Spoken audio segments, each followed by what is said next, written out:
and we are delighted that this is the first regional conference of WeCare. Earlier in this month, we had a Delhi-based dialogue. Now we are entering into it. So because this is a regional conference, it is anchored by our convener of WeCare Northern Region Committee, Mr. Kajal Debnath. He is the Chief Regulatory Officer of DFM Foods. I would like to request Mr. Debnath to give his welcome remarks. So good morning, everyone, ladies and gentlemen. This is nice to have this, this good morning to talk about the environment. So I make a good welcome to each one of you to this dedicated, policy dialogue series for Northern Region today. We are having our first regional dialogues. We had our, national policy dialogue. So we just starting today the first regional dialogue. Which we are expecting to have brought excellent battery of speakers from various stakeholders. We are from international speakers. We have got all the from the various important stakeholders of various states, and then to discuss the various opportunities. Today, in the scenario of India is taking a lead in terms of environment commitment to the world. And plastic waste is one of the greatest things we also need to be taken care of. So in this series, we thought that it will be nice to have a policy dialogue, how we can take this forward. And in this regard, we have formulated these, and we had. So on these, I would like to welcome on behalf of this August gathering our chief guest, Sri Suresh Bharadwaj, Honorable Minister of Urban Development, Town, Country, Planning, Housing, Government, Himachal Pradesh. Welcome, sir. Sri Bansidhar Bhagatji, Honorable Cabinet Minister, Urban Development, Housing, Information and Government, Uttarakhand. Welcome, Bhagatji. Sri Chandan Mohan Gupta ji, Honorable Mayor, Jammu Municipal Corporation. Welcome, Gupta ji. I also would like to welcome our guest of honor, Dr. Yoshika Hutta, Area Leader, Municipal Principal Policy Analyst, Sustainable Consumption and Production Area, Institute of Global Environmental Strategies, Japan. So, Dr. Hutta, we're privileged to have you today. I would like to hear from you the learnings. Mr. Kunesh Garg, Member Secretary, Punjab Pollution Control Board. Welcome, Garg sir. Good morning. Good morning, everyone. Good morning. Yeah. So WeCare launched this unique policy. I'll talk about this policy that this series we have started in 4th February 2022 and has received excellent feedback from all stakeholders. As a convener of Northern Region of Committee of WeCare consortiums, I would like to welcome all the delegates who have joined us also via various social media, Facebook, YouTube channels and conference websites. So friends, WeCare take this pride in being unique national industry consortium on this issue of plastic waste management, which has now 37 major brands in supporting this cause. So these consortium, we started with a small pilots. We did a lot of in-hands work in the, going to the piles of plastics, collecting it, understanding it, doing analyzing, doing trials, and then forming ideas. So it is a good journey, and we want to take this journey forward. So being a founder member from this from the beginning, which we started the journey in the year 2017. So this has been over the years, India has brought the concept of extended producer responsibility. This is EPR. So segregation, collections, recycling, this is the concept which we thought. We also could collaborate with a lot of waste management agencies. We had a lot of training sessions and all that, and take this forward and slowly consolidate our thoughts, take it forward with governments. And this is the way our members have been a forefront to implement the regulations of plastic waste management, which time to time we have taken with government to have the amendments also in the regulations with their commitment for a better management of the plastic waste in the country. So while regulatory compliance is something which is managed by our members individually, WeCare consortiums is working on a common agenda of good in the plastic waste ecosystem in the country. And also we truly believe that there is a key change you wanted to bring to the society. Then the plastic waste management is something like which has to have sustainable scientific solutions with the managerial equipment and also the social interventions. We look forward that plastic waste, let us not have only regulatory compliance. Let us also build this, take it forward. Let's take learning from international arena, take it and make it as a circular economy. So likewise, we would like to make it as a social interventions, make it as a behavioral change for realizing the circular economy in our country. And we would like to work very closely with government, and which some our members are closely working with this. So in our northern region also, our members are actively participating and taking various programs, whether it's awareness programs, taking care of social behavior of these rag pickers, and various other initiatives, which we, in the process of our today's discussions, will come to know, and we'll hear from our various speakers also.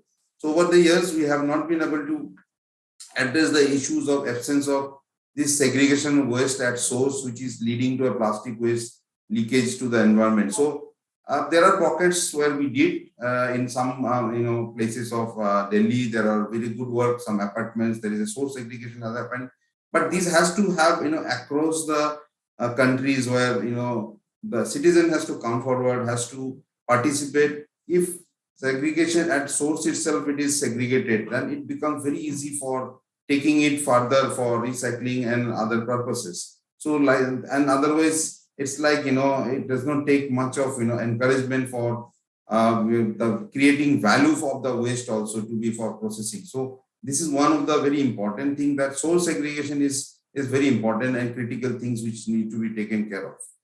WeCare also follow fellowship programs is a flagship initiative. So we started this WeCare fellowship program some time back, and what we do it is we trying to connect to the school students, college students, to ensure that the movement of this plastic waste and environment issues are taught in the grassroots level. Once they say to their parents, "Don't do this," I think that changes has to happen. So those behavioral changes to that, what as a WeCare we could do, we have instituted as a WeCare fellowship programs. This initiative is currently engaged in various activities associated with youth engagement and awareness creations. Our policy dialogue series brings various stakeholders to discuss the challenges associated with the plastic waste collection, segregation, transportation, as I already said. So over last 6 years of collective experience of our members, all these brand members which are WeCare members, we would like to mention that all stakeholders have their responsibility towards the generated plastics, and we all need to gear up to the scale of those efforts. So friends, today we are delighted to receive such tremendous response to our call for this series, and we are blessed to have presence of esteemed dignitaries in these sessions today. India is key to SDGs of the world, and we have recently shown the world the way India can have its unique winning strategies. Be it COVID's health or economic impacts, we as a country are continually innovating and fighting for the cause. So the government is assisting the states to develop adequate waste management infrastructure for solid plastic waste management through flagship Swachh Bharat mission projects. The EPR regulations have also recently been notified earlier this month. These regulations talks about all types of management from recycling to final disposals of life through engagement of industry.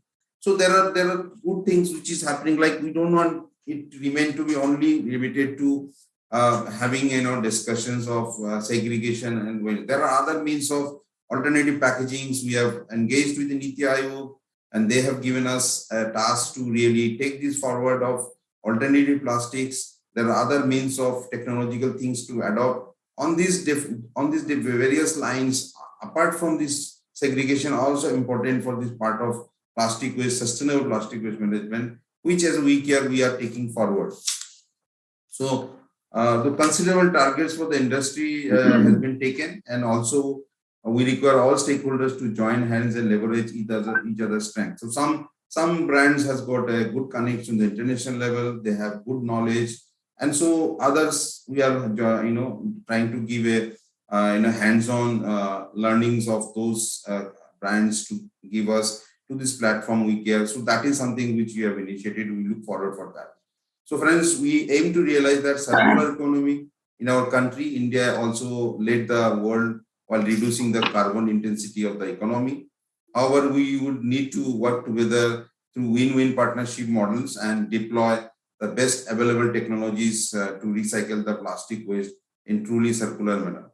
So with this, I end my opening remarks, and I look forward and I also request members to have an interactive session and make sure that this policy dialogue is made fruitful, and we take these key points, take key takeaway points, and make it as actions and take it forward.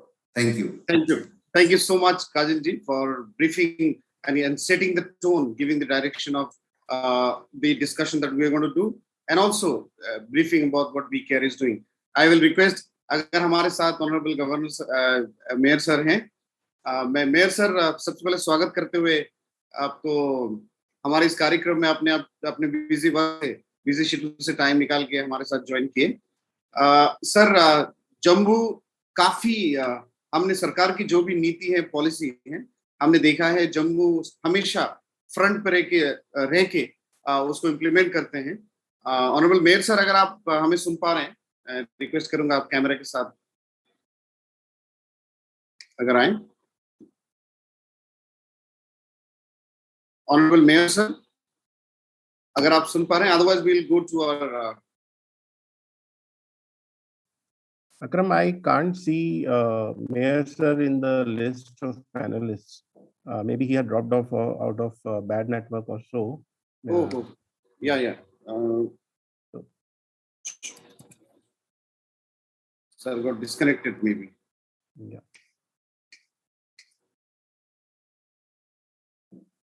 Let me just call.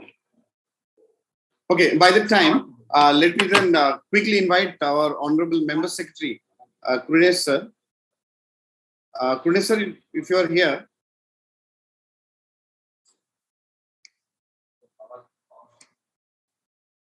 Okay, so then we move to our international experience. Let us take the international experience. I'll invite Dr.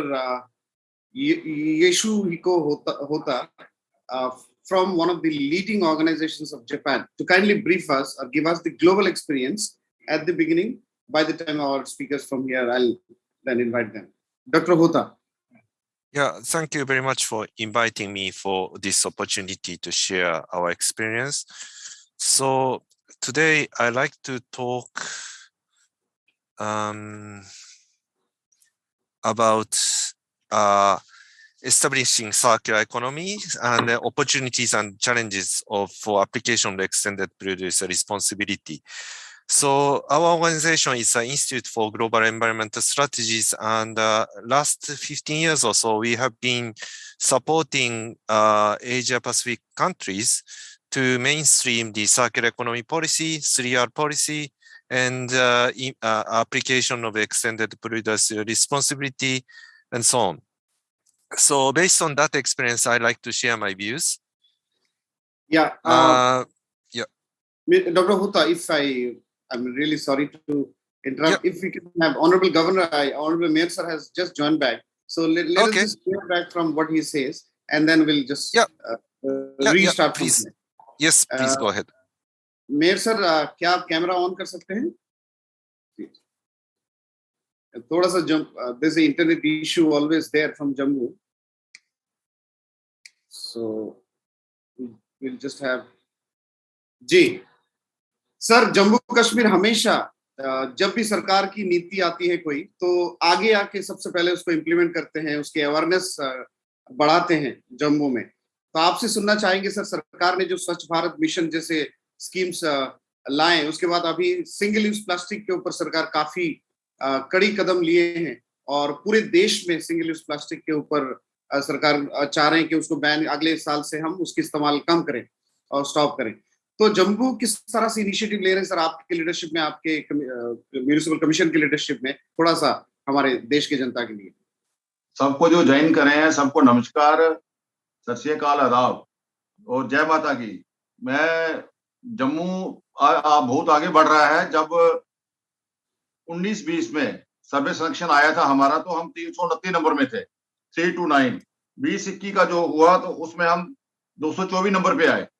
और अभी जो 21-22 का जो आया सर्वे selection, उसमें हम 169 number पे आए। तो आने वाला जो अभी सर्वे वो चल रहा है, इसमें जो रिजल्ट आएगा वो will try to two digit, तो हम यहाँ नीचे आने का और टॉप 10 में आने का प्रयास करेंगे। इतना सब मिलकर हम लोग और जम्मू वासियों के सहयोग से काम कर रहे हैं। सिंगल यूज प्लास्टिक की यहाँ पे बात करें तो यूएनडीपी के साथ हमने एक झुंड लगाया था।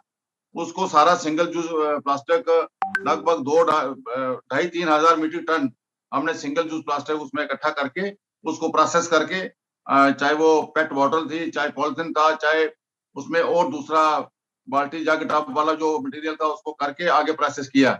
लेकिन अलग अलग एजेंसीज को भेजा। अब जो हम कर रहे हैं, अब हम इसको आगे जहां से ही प्रोसेस करके, जहां से आगे मोल्डिंग लगा के किसी कंपनी के साथ तय कर लिया है और कहीं भेजना नहीं पड़ेगा। जहां से ही हम उसके बाल्टी टब जग मग या अपने या गमला या जो जो चीज उसको बन सकती होगी, ताकि हमारा ट्रांसपोर्टेशन भी बचे। चाहे हम इसको आगे भेज रहे हैं, चाहे हम कोई रेडी वहां से बाहर से चाहे डस्टबिन मंगवाते हैं या गमले मंगवाते हैं। तो पहला यूनिट होगा जम्मू में अपने जो सिंगल यूज प्लास्टिक को कलेक्ट करके उसका प्रोसेस करके रिसाइकल, पूरा रिसाइकल, पहला यूनिट हम जम्मू में बहुत जल्द 2-4 महीने में इसको आगे वाला जो काम है उसको कंप्लीट कर ये काम करेंगे। तो इसी तरह अगर सेग्रीगेशन की बात करूं, और सेग्रीगेशन में हम लोग, हमारा डोर टू डोर कलेक्शन का काम बहुत आगे बढ़ गया है। जब मैं 18-19 में मेयर बना था तो तब हमारा जो इसका रेवेन्यू था यूजर चार्जिंग का 1 करोड़ था। अब लगभग हम 7 करोड़ को टच कर रहे हैं। डोर टू डोर कलेक्शन भी कर रहे हैं और सेग्रीगेशन भी कर रहे हैं। हमारा सॉलिड वेस्ट मैनेजमेंट का जो प्रोजेक्ट है वो उसमें भी काम शुरू हो गया है, लगभग 100 करोड़ रुपए का। और 400 मीट्रिक टन हम जो गार्बेज है उसको प्रोसेस करके डेली का वहां हमारी सीएनजी बनेगी और खाद बनेगी। इस तरह बड़े बार फूड लेवल पे हम 75 कॉर्पोरेटर, हमारे कमिश्नर और पूरा सफाई साथी से लेकर कमिश्नर तक सब लोग और जम्मू वासियों के सहयोग के साथ, स्टूडेंट्स के साथ, कॉलेज स्टूडेंट के साथ, एक कोरोना करके बीच में थोड़ा गैप आया है और आने वाले समय में और स्कूलों के साथ, कॉलेजों के साथ मिलकर जो बाजार की एसोसिएशन है, जो ट्रेडर फेडरेशन है, सबको मिलकर, सबको इन्वॉल्व करके, बहुत दिन दूर नहीं जब जम्मू इस साल अगले साल टॉप 10 में आएगा, ये हम लक्ष्य लेके चल रहे हैं और डे एंड नाइट मेहनत कर रहे हैं। और मुझे आशा है, और उसमें हमें आदरणीय प्रधानमंत्री जी का जो एक स्वच्छ भारत के ऊपर पिछले 7 साल से जो अभियान चला रहे हैं, उसमें हम जम्मू अपने आप में बहुत आगे बढ़ रहा है। और सबके सहयोग के साथ आने वाले समय में और इसको कैसे अच्छा कर सकते हैं, उसके ऊपर हम लोग काम कर रहे हैं। समय समय पर हमारी ट्रेनिंग भी होती है, आईएस की ट्रेनिंग हम करवाते हैं, पूरे अपने स्टाफ को करवाते हैं सेग्रीगेशन के ऊपर, हर चीज के ऊपर पब्लिक अवेयरनेस, उसके ऊपर यूएनडीपी के साथ सहयोग करके प्लास्टिक लाओ थैला पाओ, ऐसा भी हम लोग कई जगह स्टॉल लगा के, और अब एचडीएफसी बैंक के सहयोग के साथ हम मिलकर 2 जगह परमानेंट ऐसे 3 जगह कर रहे हैं जहाँ 12 महीने रोड द क्लॉक 24 आवर चलता रहेगा प्लास्टिक लाओ थैला पाओ। ऐसे ऐसे और अवेयरनेस काम हम करके नुक्कड़ नाटक के द्वारा और अलग अलग जो हमारा अपना कल्चर है, हमारा डोगरा कल्चर है, उसी भाषा में लोगों के घर घर जाके नुक्कड़ नाटक हम लोग वार्ड वाइज वहां कर रहे हैं, ताकि बहुत बिहेवियर चेंज जो एक है वो उसको चेंज कर सके, और चेंज हो रहा है। और इसके साथ साथ सीएनडी पे भी हम लोग काम कर रहे हैं, उसमें भी फाइन करते हैं जहां जहां सीएनडी वेस्ट मिलता है। और सीएनडी को कलेक्शन करने के लिए एक हमने 8 कनाल में एक प्लांट बनाया, उसको वहां कलेक्ट भी करते हैं और आगे डिस्पोज भी करते हैं, और उसका प्लांट लगाने का भी प्रयास कर रहे हैं। जल्द से जल्द सरकार से जमीन ले रहे हैं और इन कामों के ऊपर बड़े बड़े मेहनत जोरदार तरीके के साथ। जम्मू एक gateway of Jammu Kashmir UT है।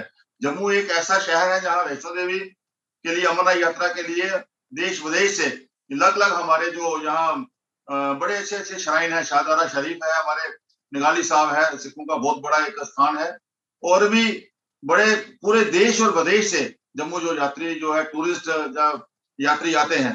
इसलिए जम्मू को हमने बड़ी प्रायोरिटी के साथ इस काम को हम लोग कर रहे हैं। मुझे आशा है कि आदरणीय जो हमारे जो मंत्री हैं, जो हरदीप पुरी जी हैं, जो एमओएस हैं, सबके सहयोग के साथ पूरा जम्मू कश्मीर को प्रधानमंत्री जी स्वयं भी बहुत ध्यान रखते हैं, और अब सबके जितने भी पैनलिस्ट यहाँ बैठे हैं उनके सहयोग के साथ हम और आगे अच्छा कैसे कर सकते हैं, उसके ऊपर हम सब मिलकर आपके सहयोग के साथ वो दिन दूर नहीं कि जब मैं 3 साल पहले मेयर बना था, 3.5 साल, तो मैं सोचा था कि जम्मू को टॉप 10 में लाएंगे। अब मुझे आशा है कि जिस तरह हम लोग काम कर रहे हैं, हम आगे बढ़ रहे हैं। वो दिन दूर नहीं, इंदौर और अहमदाबाद की तरह हम भी 1, 2, 3 के स्थान पर आएंगे। बहुत बहुत धन्यवाद। बहुत बहुत धन्यवाद honourable mayor sir from Jammu, Chandra Kumar Gupta sir. आपने बेहतरीन तरीके से you have explained how you have gone to all stakeholders including students, education institutions, and you have also collaborated with the international bodies like United Nations and all, and you tried to make a very inclusive model of creating awareness, involving industry to implement the recycling waste collection facilities. बहुत बहुत धन्यवाद sir. अभी हमारे साथ मैं स्वागत करना चाहूंगा हमारे साथ माननीय अर्बन डेवलपमेंट जो मिनिस्टर हैं हिमाचल गवर्नमेंट हिमाचल प्रदेश के honourable minister of urban development, town and country planning, Shri Suresh Bhardwaj sir. Sir बहुत बिजी रहते हैं, अक्सर हम जानते हैं, लेकिन बिजी शेड्यूल से भी सर ने थोड़ा सा टाइम निकाले, समय निकाले हमारे लिए। और हिमाचल प्रदेश हमारे इस देश का बहुत इंपॉर्टेंट राज्य है सर, और हमेशा हमने देखा है आगे हैं बहुत सारे, खास करके बहुत स्ट्रिक्ट हैं जब एनवायरमेंट की लॉज आती हैं, जब प्लानिंग की, प्लास्टिक वेस्ट मैनेजमेंट की बात आती है। तो हम सर से स्वयं जो लीडर है, जो जन नेता है हमारे हिमाचल प्रदेश के, सुरेश भारत से एक बलिष्ठ नेता है और जनप्रिय नेता है हिमाचल प्रदेश के, सर से सुनेंगे सर किस तरह से आप स्वच्छ भारत मिशन, ये जो सिंगल यूज प्लास्टिक के ऊपर अभी कैंपेन हमारे केंद्रीय सरकार ने लिया है प्रधानमंत्री के लीडरशिप पे, किस तरह से आप स्टेट में लीडरशिप ले रहे हैं सर, और क्या क्या कदम ले रहे हैं सर? प्लीज अगर अनम्यूट कर लें।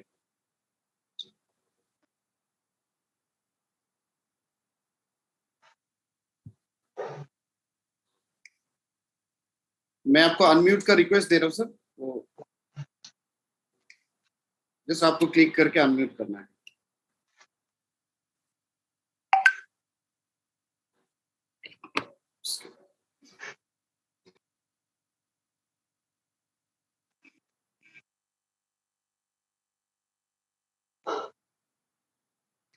सर मैं आपको रिक्वेस्ट दे रहा हूं अनम्यूट करने के लिए सर।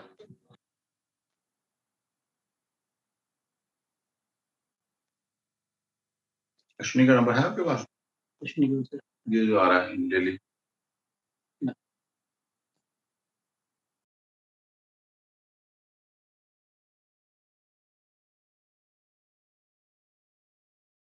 सर आपके पास एक रिक्वेस्ट जा रहा होगा अनम्यूट करने का।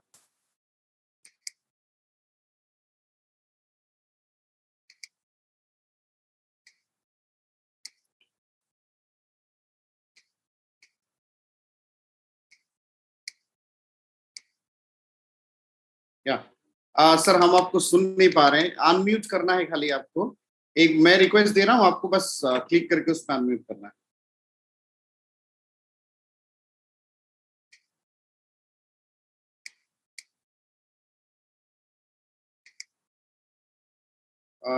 अगर आपकी कोई सहयोगी आपके बगल में है सर, मैं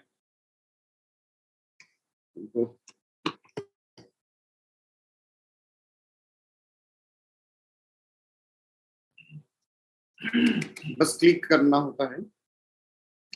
सौरभ सर अगर बगल में है सर, मैं तो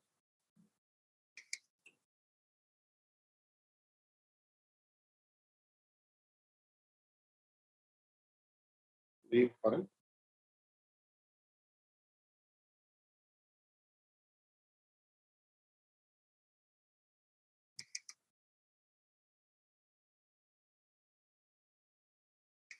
सर जस्ट नीचे ना आपका वही एक रिक्वेस्ट रहेगा साउंड का, एक माइक की तरह साउंड ये रहता है।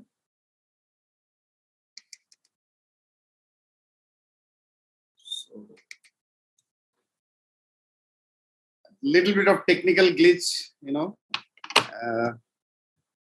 and hold things. जी जी सर आपको बस नीचे ना एक मैं रिक्वेस्ट दे रहा हूं, आपको उस पर जस्ट क्लिक करना है। So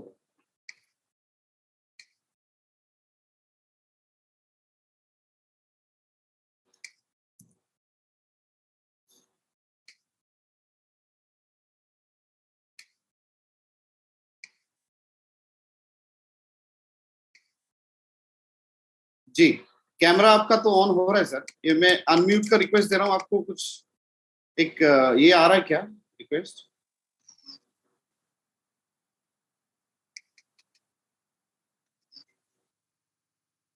उसको यस करना है, एक्सेप्ट करना है बस। या आपका एक दूसरे मोबाइल से अगर आप कनेक्ट कर लें सर, तो तब तक मैं, हो सकता है कि इसके साउंड ऑडियो में कुछ इशू हो आपके इस मोबाइल से।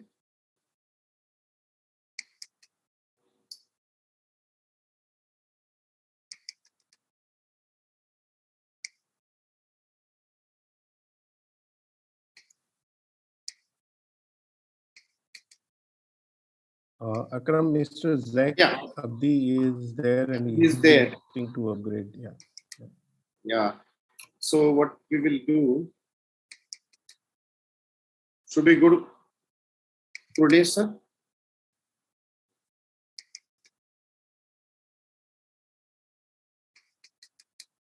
सर आप कोशिश करते रहें, एक बार आई थिंक हो जाएगा।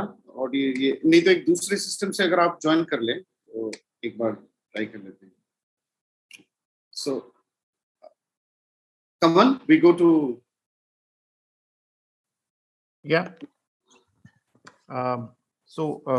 In the meantime, sir is connecting. I would like to welcome Mr. Prunesh Garg, Member Secretary, Punjab Pollution Control Board. Punjab is very industrialized as well as on agriculture. Also, Punjab is at the forefront. Punjab has taken a lot of action, whether it's curbing air quality issues, solid waste related issues. We would like to hear directly from Mr. Garg on what are his plans on upcoming, the phase out of SUP, and how does he see plastic waste as a important pillar for bringing out a circular economy, because now the rules are focusing on bringing plastics into a more and more circular fashion, and for that a certain set of recyclers are needed, certain set of waste collectors are needed, and we also need to ensure segregation of waste at source, because if we don't do that, we would like to we would not be able to realize that potential. So over to Mr. Garg for his view. Good morning to the distinguished panelists on this webinar, and the participants who have joined today to listen to the views of the various stakeholders in the management of the plastic waste. I am very happy and also feel honored to be called on this platform by WeCare and the Policy Times to share my views as a regulator, how to carry out these activities in a fashion that we may ensure a Swachh Bharat or a clean India. Of course, circular economy is the aim of each and every country, and that not only reduces the resources needed for running the economy, but also there is a value addition to all the sectors, because the wastage is going into the environment, and we need to have more money or the resources to clean it up. So if we minimize the resources, minimize the wastage, it will become a tool for ensuring a healthy environment for the total population. As an endeavor to that, the Ministry of Environment and Forests has been working on it for the last 10, 20, 15 years. But the first concept of the extended producer responsibility was introduced in 2016, where they have asked all the producers, importers, and the brand owners to come forward and to provide some data. What kind of activities are they doing? What is the quantity of the plastic waste which is being generated? But it was at the nascent stage. now the guidelines which have been issued by the ministry in 2022, I think we are much more mature and we are much more informed. And there is a system which is being, we are trying to put in place where all the stakeholders will be understanding their responsibility in a better manner, and they will be trying to minimize the generation of plastic waste, and we are to ensure that there should be lesser littering, and also to as Kamal said, that we need to segregate the waste first, because if we want to unleash the value of that waste, that contains so many components and each has a different value. And if we can't segregate it to that extent, the value of the waste cannot come to us in a efficient way. So this is a time that all the stakeholders, they should sit together. It is not that it is a regulation. It is a need of the hour for our country, our people, as well as for the industry also. The resources are very limited, meager, and if we can save money on these resources, because when I, as a regulator, I have found that when I have confronted with different industries, not only in the plastic waste, but if I talk about the water pollution, air pollution, or solid waste management, and if we have come out with some kind of solutions to that, I can share an example also that in Mandi Govindgarh they used to have a air pollution control dust, which was a hazardous waste which was being sent to the treatment and disposal site on payment basis. But we found out a value out of it, and now that dust is being sold by those industries to a recycler, which is he is extracting zinc and other metals from the dust. So we will have to find out how that waste can be made. It is not a you can say responsibility or a expenditure on the level of the importer or the at the level of the producer, but it will also unleash a value. I think it will be billions of dollars of industry itself, which is the waste. We will have to work on that, and this time we in these guidelines, extended producer liability has been more profoundly defined, and that has been, we will be able to reuse and recycle these products in a proper way. The point which I want to make is there is one more a new thing which has come up in these guidelines is that we can also take advantage of from others in case somebody has done recycling or reuse in a better way, or he has done in a end of the cycle, end of the life cycle disposal in a proper way, then that certificate which somebody has generated, that can be bought. It is just like carbon credits. If we can also unleash that value to each another, if we are unable to comply with the regulations, we can go for different activities, and those activities will be in line with the regulations. As far as Punjab is concerned, I think Punjab is one of the states, progressive states, which have understood this issue very clearly at the beginning. At that point of time, if a producer or importer or a brand owner, they were supposed to discharge their extended producer liability responsibilities, but how? If you are going it for in an individual fashion, you need to put up different collection centers, different systems all over the state to collect the waste which has been generated due to the packaging which you have created or the production of the plastic which you have done. However, Punjab understood this thing, and we tried to do it in a cooperative manner, and we went for a formation of a society we went for a formation of society which is called Punjab Plastic Waste Management Society, which is having around, at this point of time, 48 brand owners or producers as members of that society, which has bigger names: Pepsi, ITC, Nestle, Dabur.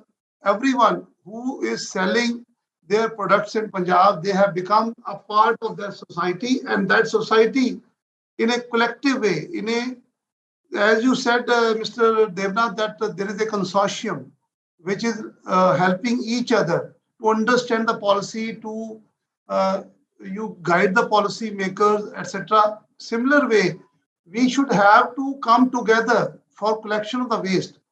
In the when we form that society, it is being regulated by Punjab Pollution Control Board, and we are only oversight. It is not so that we are giving directions to that society, but an oversight is being kept on this society by Punjab Pollution Control Board, and whatever material which is being sold by these entities into the state, that is being calculated, and one target is being given to the society to collect waste from different parts of the state. Even we started from Patiala, and then we went to Amritsar, then Mohali, then Nawashahar, and we introduced 6 cities. This society is working in 6 cities, and they are collecting multi-layered plastic. We started with the multi-layered plastic. But there is one more important point, Mayor Sahab, is there, that we need to make these rag pickers a part of the chain. We need to register them. We need to take care of them. We need to ensure proper money for them. We need to also take care of their children for education, for health.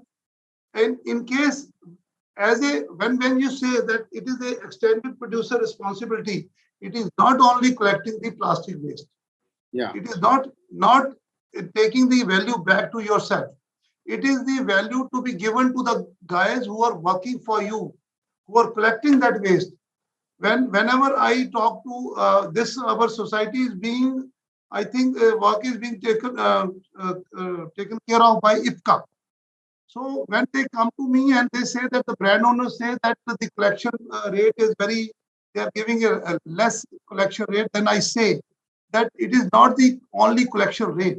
It is the total awareness campaign, IEC activity. It is the health aspects of those rag pickers. Their life should also change. It is not so that they are living in juggies. Only they are picking up and giving the money, giving the waste to the people. So we will have to integrate the whole system. It is a very big concept, and if we all work in this direction in a tandem way, we coordinate with each other, don't take it as a liability, because in these guidelines, even the environmental compensation has also been introduced by the ministry. So we need not to take it as a liability. Even if environmental compensation is being levied by the ministry, it can be given back within 3 years. But we must also look at the different aspect of the collection, segregation. If some people are working for us, we need to work on their health also, education also, awareness activities also, and it will also help the municipal authorities. In municipal corporation or committees, material recovery facilities are being made. We need to channelize this plastic waste which is being collected by the municipal corporations, municipal committees in their material recovery facilities to the recyclers and even end of the life disposal cycle.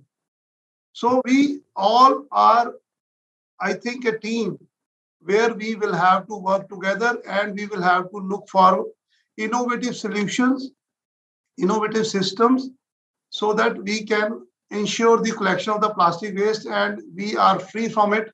As well as, I don't say that plastic is a very menace for the environment or the society, because plastic can be Plastic is a very good material. The only point is that the management of the plastic, that is important, and we are failing in that. If we manage the plastic, we manage the carry bag, we manage all plastic items and reuse it, then it is not a menace. It is a very good material for us.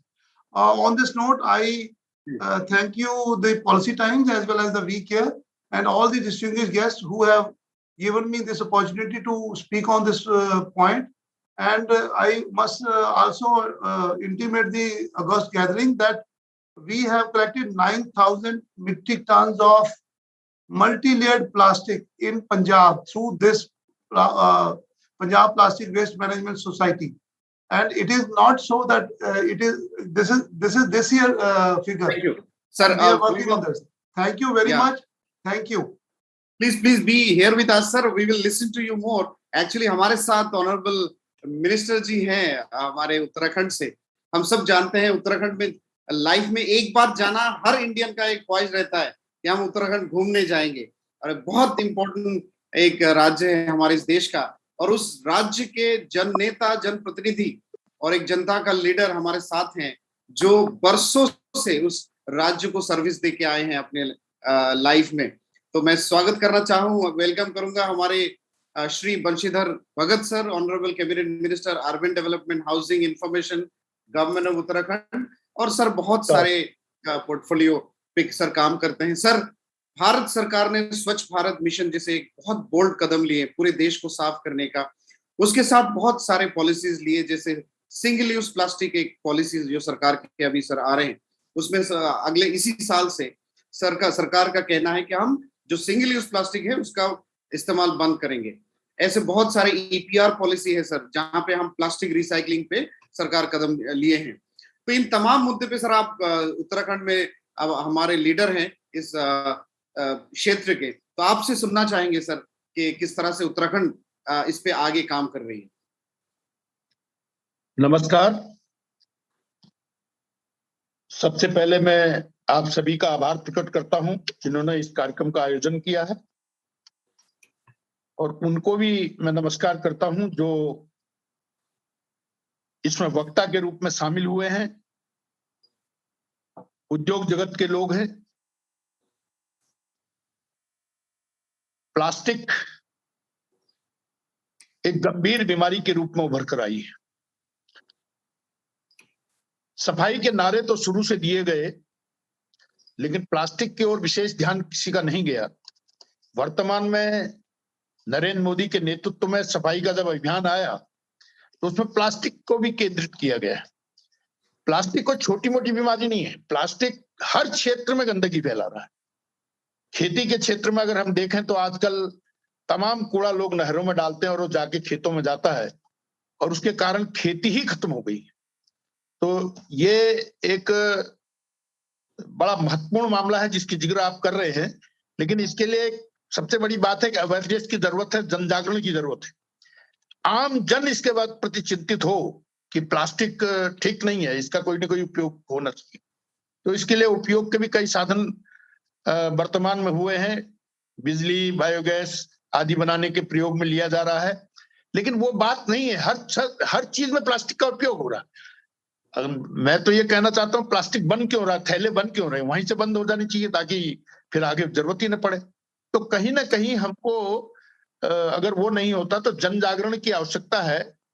जन जागरण में एक एक व्यक्ति को इस बात के लिए उठना पड़ेगा, जगना पड़ेगा कि प्लास्टिक हमारे लिए बहुत जहर का काम कर रहा है. प्लास्टिक को हम कैसे खत्म करें, प्लास्टिक का उपयोग कम करें. और साथ में और लोगों को भी ये देखना पड़ेगा कि प्लास्टिक का अन्य क्या उपयोग हो सकता है. जैसे डाबर ने भी कहा है कि हम बहुत आयुर्वेदिक संस्था है, उन्होंने भी कहा है प्लास्टिक को ये करेंगे. तो अलग अलग क्षेत्रों में प्लास्टिक के प्रति अलग अलग प्रकार के लोगों को हमें जागरूक करना पड़ेगा, और साथ ही सरकार को भी अपना स्टेप उठाना पड़ेगा कि हम प्लास्टिक से कैसे मुक्ति पा सकते हैं. भारत सरकार भी इस समय बहुत जोरों से सफाई के अभियान को ले रही है, और उत्तराखंड सरकार भी बहुत ताकत के साथ प्लास्टिक की लड़ाई लड़ रही है। हमारे चारों धामों में स्थान स्थान पर डब्बे रखे गए हैं ताकि कोई भी कचरा प्लास्टिक कुछ हो तो उसमें डाले और उसको उठा के हम ले आए और वहां गंदगी से उसको मुक्त रखा जा सके। ऐसी सभी स्थानों पर हम इस कार्यक्रम को कर रहे हैं। प्लास्टिक नदी, गंगा नदी जैसी नदी को प्लास्टिक खराब कर रहा है। अब उसको कैसे ठीक कर सकते हैं, ये जब तक जनता में एक जागरूकता नहीं आएगी तब तक इसको हम ठीक नहीं कर सकते। बहुत से लोगों ने अभी भी गंदे नाले भी घर के गंगा नदी या अन्य नदियों पर छोड़ रखे हैं। उनको समझाना, जो गंदगी गंगा नदी में डाल रहे हैं उनको प्लास्टिक के बारे में समझाना एक बहुत बड़ी बात होगी। एक चुनौती हमारे सामने है और हम उस चुनौती को चुनौती मानकर सामना करेंगे तो निश्चित रूप से आने वाले समय में प्लास्टिक का ये जो विकराल रूप हमारे सामने है ये खत्म होगा। उत्तराखंड सरकार ने भी प्लास्टिक खरीदने के लिए मन बनाया है कि हम लोगों से कलेक्ट करके प्लास्टिक खरीदेंगे और ताकि लोगों को उसका लाभ भी मिल सके और प्लास्टिक भी खत्म हो सके। सड़कों को बनाने के निर्माण में भी प्लास्टिक के लिए उपयोग के लिए कहा गया है। सिंगल यूज प्लास्टिक पर प्रतिबंध लगाने की योजना भी सरकार कर रही है। मैं बार बार कहता हूं कि हर चीज में सरकार पर आश्रित रहना उस काम को सफल होने में प्रश्न चिन्ह लगाता है। जब तक जनता का सहयोग नहीं होगा, जब तक हम आम जनभागिता इसमें नहीं करेंगे, तब तक हम प्लास्टिक से मुक्त नहीं कर सकते प्रदेश को या देश को। तो इसके लिए जरूरी है कि हम आम जन में कैसे इसके लिए जागरूकता आए, इस पर चर्चा करें, इस पर फील्ड में उतरें और हर क्षेत्र में ये कहा जाए भाई प्लास्टिक बहुत खतरनाक चीज है, इसके लिए हमको जागरूक होना है। प्लास्टिक का इस्तेमाल दूसरे रूप में करें या फिर प्लास्टिक के लिए जो सरकार कह रही है या जो संस्थाएं कह रही हैं कि प्लास्टिक इकट्ठा करो तो फिर हमको दो, हम उससे उपयोग करेंगे, तो उनको हम उस प्लास्टिक को रॉ मटेरियल के रूप में उसको दें ताकि वो प्लास्टिक जमीन पर न जाए, अन्य स्थानों पर न जाए और उससे हम प्लास्टिक से मुक्ति पा सकें। इसके लिए आपने जो प्रयास किया है ये बहुत अच्छी सराहनीय प्रयास है। ये प्रयास निश्चित रूप से लोगों में जन जागरण करेगा और आपके समस्त लोग जो आपसे जुड़े हैं वो खाली यहाँ पर जुड़े हैं इससे नहीं होगा, उनको या मुझको स्वयं इस पर पहल करनी होगी, पहल करके प्लास्टिक से मुक्ति पानी होगी। आपने मुझे इसमें आमंत्रित किया, इसके लिए मैं आपको धन्यवाद करता हूं और उम्मीद करता हूं कि आपकी इस पहल से एक नई क्रांति आएगी, नया युग प्रारंभ होगा और प्लास्टिक के प्रति लोगों में एक नई जागरूकता आएगी, ऐसा मैं मानता हूं। बहुत बहुत धन्यवाद। बहुत बहुत धन्यवाद। अकरम जी, मैं एक्चुअली मेरी बोर्ड मीटिंग है, I am to go. Thank you very much. I feel apology that I cannot join further. Thank you very much, everyone.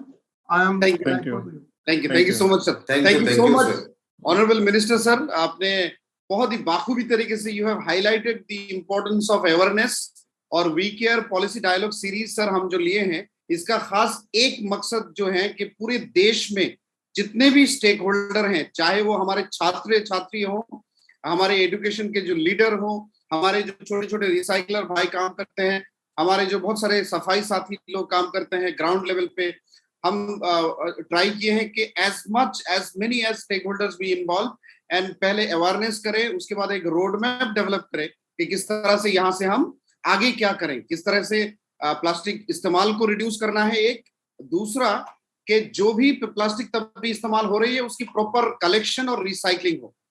तो वी केयर के लीडर कमल शर्मा जी हैं, हमारे सीईओ हैं और तमाम साथी हैं।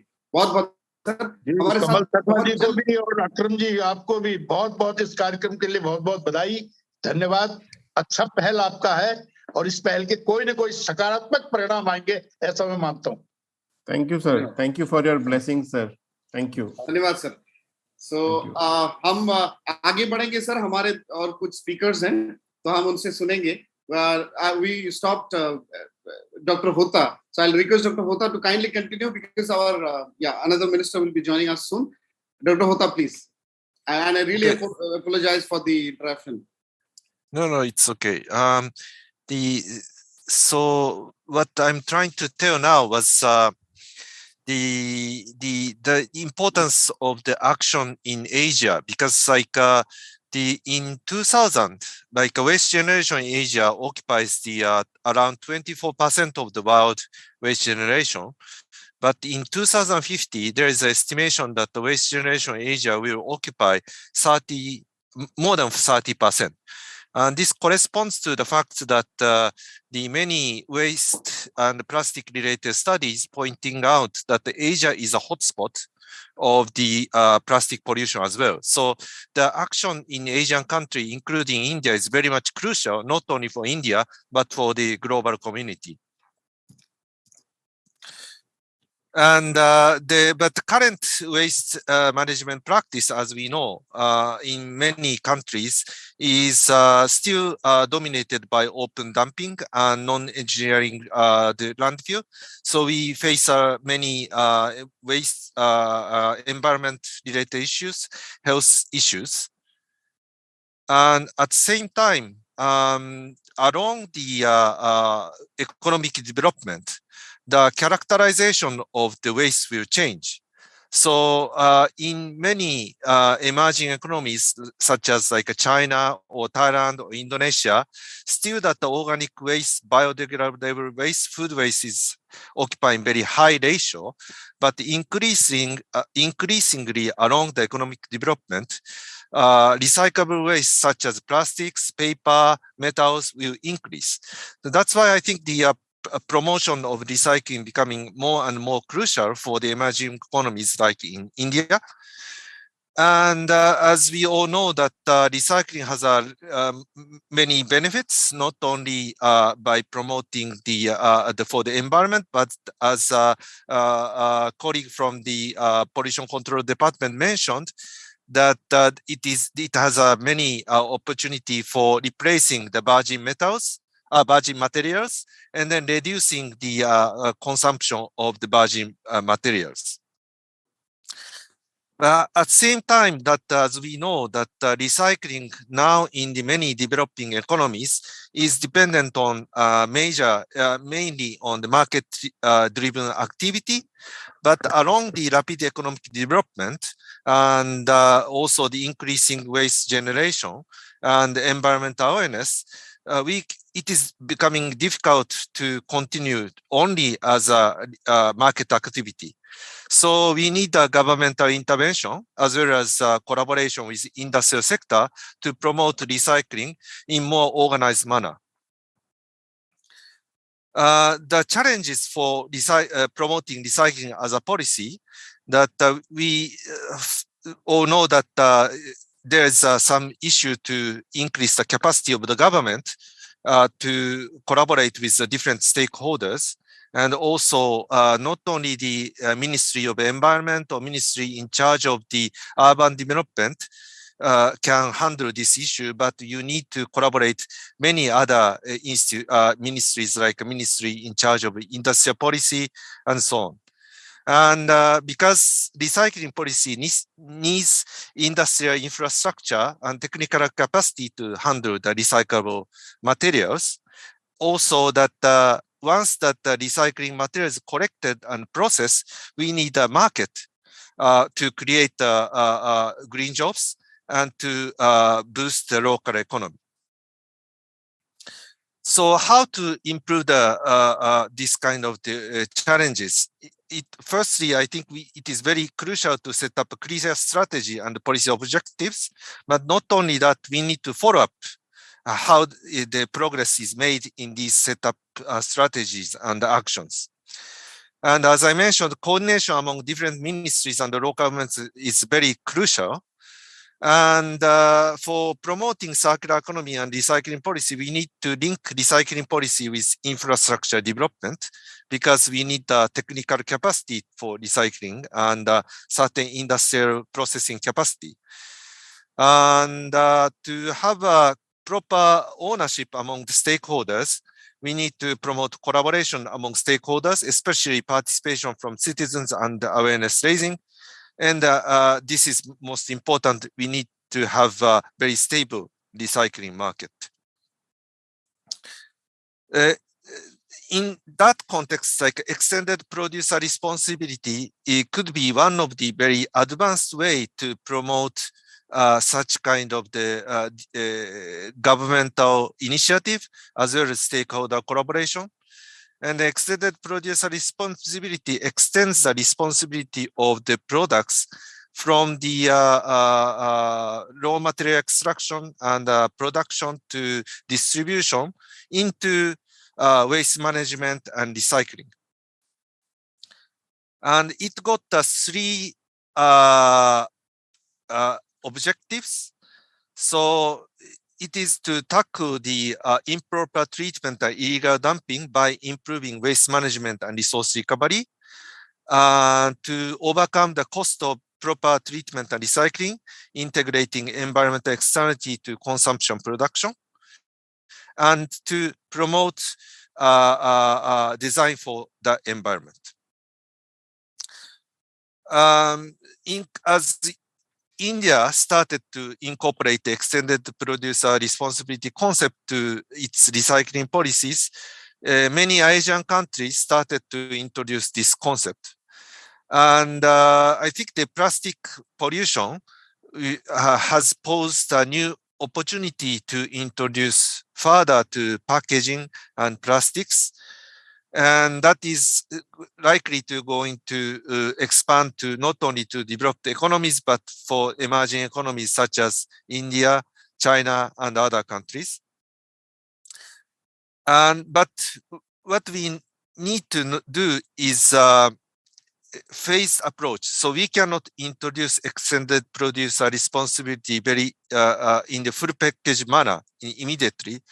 So we need to phase the action by, first introduce the more proper waste management and resource recovery by formalizing informal sector, also recognition of proper recyclers, and certifying good recyclers and repairers. Secondly, what is important is to establish a closed loop or recycling loop. For that, we need to establish a product take-back scheme, some financial mechanism, and by utilizing such kind of financial mechanism to encourage sustainable waste management practices. Finally, we can consider the shifting shared producer responsibility to individual producer responsibility to encourage good practices by producers and encourage innovative business approach such as leasing and servicing, and linking extended producer responsibility concept to sustainable resource management. For example, charging the bad environmentally harmful products by imposing some taxes, or like try to make an incentive to change in products. Yeah, very quickly I explained that about how based on our experience, how that extended producer responsibility can be introduced. Yeah, thank you very much. Thank you so much, sir, for the wonderful comprehensive presentation. I think with this, yeah, I'm not able to. Okay. So with this, we come to the almost end of today's inaugural session. Honorable Minister from Himachal Pradesh is not able to reconnect again, so we had to just move on. But I can see Suresh sir is here. Sir, आप join कर लिए हैं. Honorable Minister sir, थोड़ा camera अगर on कर सकते sir. आपसे हम सुनना चाह रहे थे. Oh, he got disconnected again. Akram, it would be good if you can just have a word with his office so that we confirm that. Yeah, I'm trying to connect. Yeah. And so, Kamal, with this, I think we come to the end of today's inaugural session. So we move on to our next session. Thank you so much, all our panelists, Honorable Mayor from Jammu, Honorable Minister, Dr. Hota at such short notice joining us, Mr. Kamal Devnath ji for giving the welcome and intro. We will now move on to the next session. I will request our speakers for the next session, Honorable Thank you, Commissioner Akram. from Ghaziabad, the most dynamic leader from Ghaziabad, who is taking a lot of positive actions to clean the state. One of the youngest and finest leaders from Ghaziabad. So welcome. I also request Dr. Jag Abdi kindly come with camera so that we can have you here. Ravi sir, I think Ravi sir is also here. I'll just, Kamal, over to you to take this session forward. Okay. I'll take other speakers slowly. Sure. Thank you. Thank you, Akram. And a warm welcome to all the panelists for this session. And the whole thematic of this session is public-private partnerships on the plastic waste management. So I would like to introduce Mr. Mahinder Singh Tawar, who has joined Ghaziabad Municipal Corporation as its commissioner in the year 2020, and he has been leading a lot of actions on ground. I am personally a citizen of Ghaziabad, so I can follow his tweets and all that, and I see him every day in, day out taking actions on ground. Mr. Zach Abdi, who is the CEO of Provectus. Thank you, Mr. Abdi, for joining in. He brings a lot of international expertise around EPR and plastic waste management. We have Mr. Ravi Prakash, who is the secretary of Municipal Committee, Gharonda District. So you can see we have tried to cover various stakeholders in this session, and the whole idea is to hear from them on how they think about on the next steps. We have Mr. Ashish Jain, who is the director of Indian Pollution Control Association. IPCA is one of the leading WMAs, waste management agencies in the country, and they have also been associated with the Punjab Plastic Waste Society. Mr. Anurag Tiwari. Anurag ji, have you joined in? I couldn't see. Akram, if you can just have a word. He will join in 2 minutes. We can continue. Okay. Mr. Anurag Tiwari. Yeah, Mr. Anurag Tiwari is the co-founder of Recart Innovations Private Limited. Recart is again a waste management agency which is active in various geographies of this country, and they are helping producers and brand owners to meet their EPR responsibility. So with this, I would like to open the session. First, I would like to listen. Let's listen from the from Mr. Tawar on his upcoming plans of how he is going to make Ghaziabad more and more greener and cleaner, and because we also have upcoming single-use plastic ban coming up in the country in July. So and there are a lot of MSMEs working in Ghaziabad. So it would be a tough call for officers like Mr. Tawar, that how they are going to implement it, because they have to consult a lot of stakeholders. So let's listen from Mr. Tawar. Thank you so much, Kamal, and good morning to everybody who is present in this session. I am Municipal Commissioner Ghaziabad Mahinder Singh Tawar.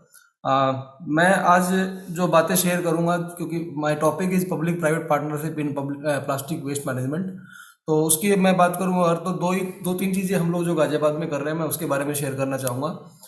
First of all मैं ये कहूँगा कि गाजियाबाद में करीबन 25 lakh population रहती है, और उसमें लगभग डेली हम लोग 1000 से 1200 टन कूड़ा म्युनिसिपल सॉलिड वेस्ट हमारे यहाँ पे जनरेट होता है। और उसमें ऐसा MSW रूल्स कहते हैं कि 6% के आसपास हम लोग प्लास्टिक निकाल पाते हैं। तो जब मैं EPR को पढ़ रहा था, तो मैंने EPR की एक बैकवर्ड कैलकुलेशन करके देखा कि इसमें तो कोई कॉरपोरेशन काम ही नहीं कर रहा है। तो हम लोगों ने EPR को टारगेट किया और सारी की सारी प्लानिंग उसी के अराउंड हमने डेवलप की। तो मैंने ये पाया कि करीबन 30 से 35 हज़ार टन सर्टिफिकेट्स हम लोग जनरेट कर सकते हैं EPR में इन अ ईयर। तो ये एक बड़ा पोटेंशियल नज़र आता है, और अगर इसको हम प्रॉपरली प्रोफेशनली ऑर्गेनाइज तरीके से काम करें तो इसके बेनिफिट्स भी जो हैं हमें मिल सकते हैं। तो इस पूरी व्यवस्था में apart from municipal corporation Ghaziabad, every other one is our private player. तो ये एक क्लासिक एग्जांपल है प्राइवेट पब्लिक पार्टनरशिप का, जिसमें कॉरपोरेशन आके बाकी जितने भी स्टेक होल्डर्स हैं उनको एक लाइन अप करें और इस पूरी व्यवस्था को आगे लेके जाएं। तो जब मैंने इस पे मीटिंग्स करना शुरू किया और ईपीआर पे काम करना शुरू किया, तो हम लोगों ने जितने भी रिसाइकलर्स हैं उनको भी जोड़ने का काम किया साथ में। तो हम लोगों ने अपने जितने सर्टिफिकेट्स हम जनरेट करेंगे उसमें रिसाइकलर्स भी हमारे पास में ऑथराइज्ड रिसाइकलर्स हमारे पास जुड़े हुए हैं, और पीआरओज को भी हमने इनवाइट किया और डायरेक्ट ब्रांड्स को भी हमने इनवाइट किया। तो मुझे लगता है कि यहाँ पे जितने भी लोग जुड़े हुए हैं सब लोग ईपीआर के कॉन्सेप्ट को समझते हैं, तो मैं उस पर इलेबोरेट नहीं करूंगा कि वो कॉन्सेप्ट क्या है, और मेरे से पहले या बाद में बहुत सारे लोग इसकी कॉन्सेप्ट पे बात भी करेंगे, बट मैं प्रैक्टिकल इम्प्लीमेंटेशन ऑफ ईपीआर क्या है उसके ऊपर बात करूंगा। जब हम लोगों ने पीआरओज को और ब्रांड्स को डायरेक्ट इनवाइट करना शुरू किया, तो कुछ लोगों के हाथ में डायरेक्टली ब्रांड्स के हाथ जुड़े और कुछ हम पीआरओज के माध्यम से भी जुड़े। वी वर फ्लेक्सिबल इनफ कि आप हमारे साथ काम करना चाहते हैं, आप आइए, आपका स्वागत है, क्योंकि मेरे पास जो स्कोप है वो 30,000 से 35,000 टन पर ईयर का है। तो सब लोग भी जुड़ जाएंगे तब भी हम लोग गाजियाबाद नगर निगम के टारगेट्स को पूरा तभी कर पाएंगे। और हमारे साथ ब्रांड्स लाइक HUL डायरेक्ट जुड़े और काफी सारा उन्होंने हमारे साथ काम भी किया है, और पिछले एक साल में अप्रोक्सीमेटली 1 CR का काम मैं यहाँ पे गाजियाबाद नगर निगम में कर चुका हूँ। तो इतने हमने ईपीआर का बिजनेस किया है कॉर्पोरेशन ने, और मुझे लगता है कि पूरे इंडिया में कोई और कॉर्पोरेशन ईपीआर को इस तरह से टैप नहीं कर रहा है जिस तरह से हम लोग कर रहे हैं। अब सवाल आता है कि जो प्लास्टिक वेस्ट निकलता है 6% जो निकलता है उसको रिसाइकलर्स को हम लोग देते हैं।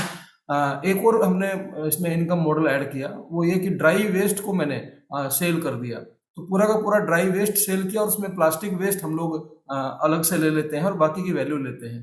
तो करीबन 22 लाख रुपए महीने का हमने ड्राई वेस्ट भी सेल किया है, तो जो 2.5 करोड़ रुपए के आसपास बनता है कॉर्पोरेशन में। तो ये भी एक इनकम मॉडल हमने जनरेट किया। और जो प्लास्टिक वेस्ट निकलता है, प्लास्टिक वेस्ट से हमने कुछ नए यंग एंटरप्रेन्योर्स को साथ जोड़ा। मैं IPCA से आशीष जैन भी यहाँ पे हैं, इन्होंने मिलके एक हमारा प्लास्टिक टूरिज्म पे एक इवेंट करवाया था और काफी सक्सेसफुल इवेंट वो रहा था। और एक हमने नया कॉन्सेप्ट दिया कि एक सिटी की जो आइडेंटिटी है वो प्लास्टिक वेस्ट से जो प्रोडक्ट बनते हैं अपसाइकल होके, उनको अगर यूज करके एक टूरिज्म डेवलप किया जाए एक सिटी का। मैंने उस टाइम भी एग्जांपल दिया था जयपुर का कि एक कलर को लेके उन्होंने अपना पूरा टूरिज्म बिल्ड कर लिया। तो क्या गाजियाबाद प्लास्टिक वेस्ट मैनेजमेंट में अपसाइकलिंग करके प्लास्टिक टूरिज्म का कॉन्सेप्ट दे सकता है क्या? तो इसको काफी अप्रिशिएट किया गया इस विजन को, और हम लोग इस पे लगातार, काफी सारे चैलेंजेस भी आते हैं बट हम लोग लगातार इस विजन पे काम कर रहे हैं और आगे भी करते रहेंगे। तो इसमें मैं IPCA का भी धन्यवाद दूंगा, उन्होंने इसमें काफ़ी हमारा सहयोग किया और आगे भी ये करते रहेंगे। इसके अलावा जब प्रोसेसिंग की बात करते हैं तो कुछ यंग एंटरप्रेन्योर्स को हमने जोड़ा जो थोड़े से आर्टिस्ट भी हैं और बिजनेसमैन भी हैं, और उन्होंने करीबन एक 30 के आसपास प्रोडक्ट हमने डेवलप किए, जिसमें टाइल्स हैं, बेंचेज हैं, ट्री गार्ड्स हैं, इस तरह के बहुत सारे प्रोडक्ट्स जो, और उनकी जो स्ट्रेंथ है वो भी काफ़ी अच्छी स्ट्रेंथ हमको मिली। तो उन प्रोडक्ट्स को हम लोगों ने, क्योंकि कॉर्पोरेशन एक खुद भी अपने आप में मार्केट होता है, उसके इतने सारे पार्ट्स होते हैं, इतनी सारी साइड पटरीज होती हैं, उनको हम लोग कंज्यूम भी कर सकते हैं। तो डिमांड एंड सप्लाई को भी हमने मैनेज किया और सारे स्टेक होल्डर्स को अपने साथ जोड़ा। आने वाले टाइम में हम लोग एक प्लास्टिक प्रोसेसिंग जोन पे भी काम कर रहे हैं कि जितने भी हमारे लाइक माइंडेड स्टेक होल्डर्स हैं सब लोगों को हम इनवाइट करके एक जगह भी उनको हम दें। लगभग 10,000 वर्ग मीटर जमीन हमने आइडेंटिफाई की है हिंडन विहार में, जो आने वाले टाइम में हम प्लास्टिक प्रोसेसिंग जोन के रूप में डेवलप करेंगे। तो all such kind of stakeholders who are interested in plastic waste management, they can partner with municipal corporation Ghaziabad. तो इस दिशा में हम लोग प्लास्टिक को रिड्यूस करने में काम कर रहे हैं। इसके अलावा कुछ साइड इश्यूज भी हमने हैंडल किए हैं। फॉर एग्जांपल हम लोग लगातार फाइन लगाते हैं, लगातार हम लोग छापे भी मारते हैं, तो बहुत सारी टनेज प्लास्टिक जो है वो हमने जब्त भी की है। 1 करोड़ के आसपास हमने फाइन्स भी कलेक्ट किए हैं एक साल में। हमने कोशिश ये की है कि छोटे जो हमारे रेडी लगाते हैं उन पे कोई ज़्यादा हम लोग फाइन्स ना लगाएं, उनके ऊपर ज़्यादा एक्शंस ना हो। जो गोडाउन्स वगैरह हैं उनके ऊपर हम लोग ज़्यादा हमने फोकस किया है। मेरे से पहले ये भी कहा गया है यहाँ पे पैनल पे कि हम लोग जितना होलसेल लेवल पे प्लास्टिक वेस्ट को मैनेज करेंगे उतना ही अच्छा आएगा, रिटेल लेवल पे मैनेज करना उतना ही चैलेंजिंग हो जाता है। एंड लास्ट चीज में एक और चीज कहूँगा जो हम लोग कर रहे हैं कि हम लोगों ने वाटर बॉडीज को भी रिजोनेट किया, उसमें भी बहुत सारा म्युनिसिपल सॉलिड वेस्ट पाया गया और उसमें खासकर प्लास्टिक ने जो है वाटर बॉडी को काफी नुकसान पहुंचाया। तो उसको भी हम लोगों ने टारगेट किया और अभी करीबन हम लोगों ने 15 के आसपास वाटर बॉडीज जो पॉन्ड्स हैं वो यहाँ पे रेजोनेट कर चुके हैं। बाकी 15 के आसपास और बचे हैं जिनको हम काम कर रहे हैं। और ये जो 15 रेजोनेट किए हैं, इनमें से 12 हम लोगों ने फिशरी डिपार्टमेंट की हेल्प से, जो फिशरमैन्स हैं, जो मछली पालन का काम करते हैं, उनको हमने इसको हैंडओवर भी किया है, ताकि हमारे जो मेंटेनेंस है तालाबों का वो भी रहे, वाटर बॉडी भी जो है उसकी हेल्थ भी अच्छी रहे, और साथ में लिवलीहुड भी अपना जुड़े, और उसमें कोई प्लास्टिक वेस्ट या इस तरह का कोई डंपिंग ना हो जिससे हमारा एनवायरनमेंट भी इम्पैक्ट ना हो। इसके अलावा जितना भी CO2 एमिशन, मैं कंक्लूड करना चाहूँगा इस बात के ऊपर, क्योंकि मैं इस पूरे एनवायरनमेंट और एनवायरनमेंट से जुड़े हुए बिजनेस को पूरा समझता हूँ। तो मैं जितने भी CO2 एमिशंस हम लोग रिडक्शन कर रहे हैं किसी भी रूप में, उसके ऊपर भी हम लोगों ने एक सर्वे स्टार्ट किया है, और UNFCCC में जो अर्थ समिट में एक व्यवस्था दी गई थी कि हम लोग कार्बन एमिशन सर्टिफिकेट्स की ट्रेडिंग कर सकते हैं, तो उसके ऊपर भी हम लोग अप्लाई कर रहे हैं। और मुझे उम्मीद है कि इन सारी चीज़ों को जब हम लोग जोड़ के देखते हैं, तो एक शहर के रूप में और हमारे जो प्राइवेट प्लेयर्स हैं उनके साथ हम लोग जो काम करते हैं, एक अच्छा इकोसिस्टम हम डेवलप करने की कोशिश कर रहे हैं। और मुझे उम्मीद है कि हम एनवायरनमेंट को भी सिक्योर सेफ करेंगे, और साथ में प्लास्टिक का जो यूज है उसके ऊपर फोकस करेंगे। मैंने कभी नहीं कहा कि plastic is a bad innovation, the only problem is कि इसका डिस्पोजल कैसा है। अगर हम डिस्पोजल ठीक कर दें, देन नथिंग लाइक दैट। तो मेरा यही वो है, और इसी दिशा में हम लोग आगे काम कर रहे हैं। Thank you so much. Thank you, Mr. Tawar. You have set the context and raised the bar for other panelists to, share their views. I mean, there is a lot of things that all stakeholders need to do collectively. And so now I would switch to Mr. Zach Abdi, who is the CEO of Provectors. And Mr. Abdi, what are your views in terms of, when it comes to implementation of rules, when it comes to collection of plastics, when it comes to getting the plastic back into the manufacturing? What are the things that you would like to highlight that, as all stakeholders, we need to look at? Over to Mr. Abdi. Yeah. Oh, thank you very much. Right now it's about 20 minutes to 1 in Toronto. So if you see a little bit dark, you know why I'm having a lights on. Yeah. First of all, I'd like to take the opportunity to say thank you very much to many of you, and for you giving me an opportunity to learn something and also to share some of those best practices. I have a funny way of looking at it. I always say fixing economy is to fix the climate change. And any of those things that what you see in the slides, you will understand why am I saying this? What's the reason why we have to think about the circular economy, which is on the next slide?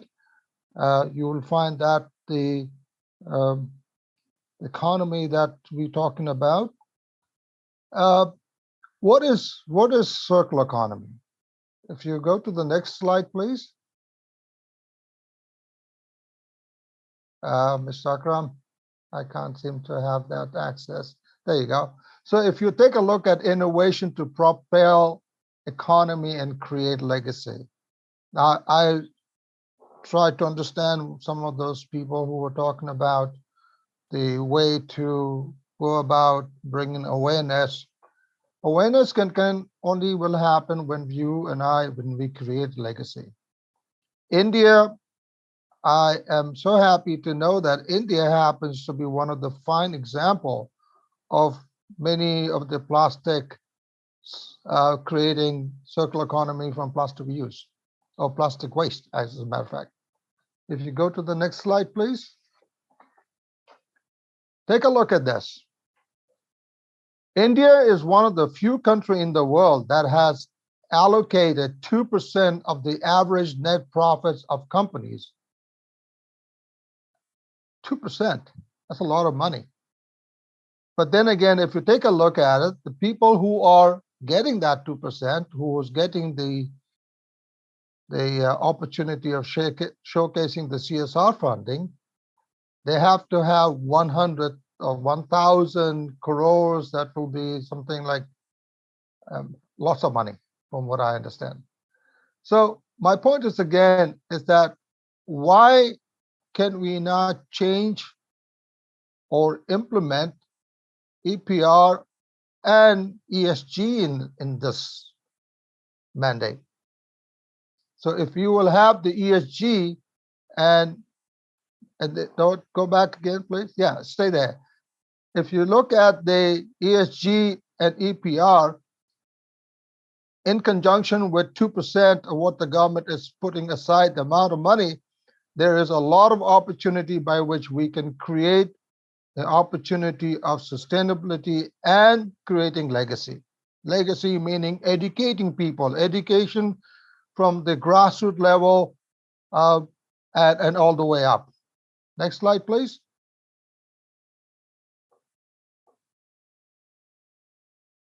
If you go to the next slide.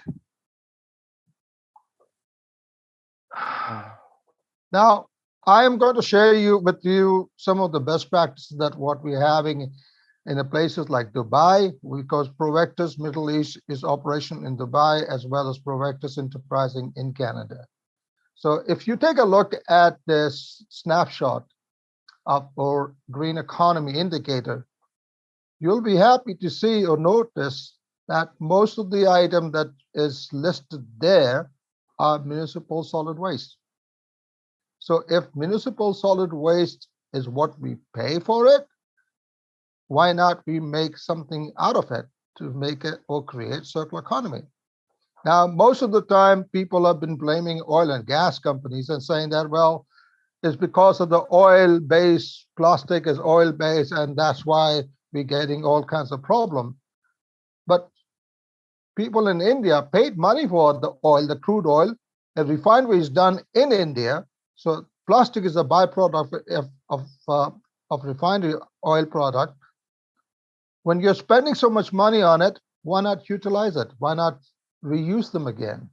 Create circular economy out of it. Next slide, please.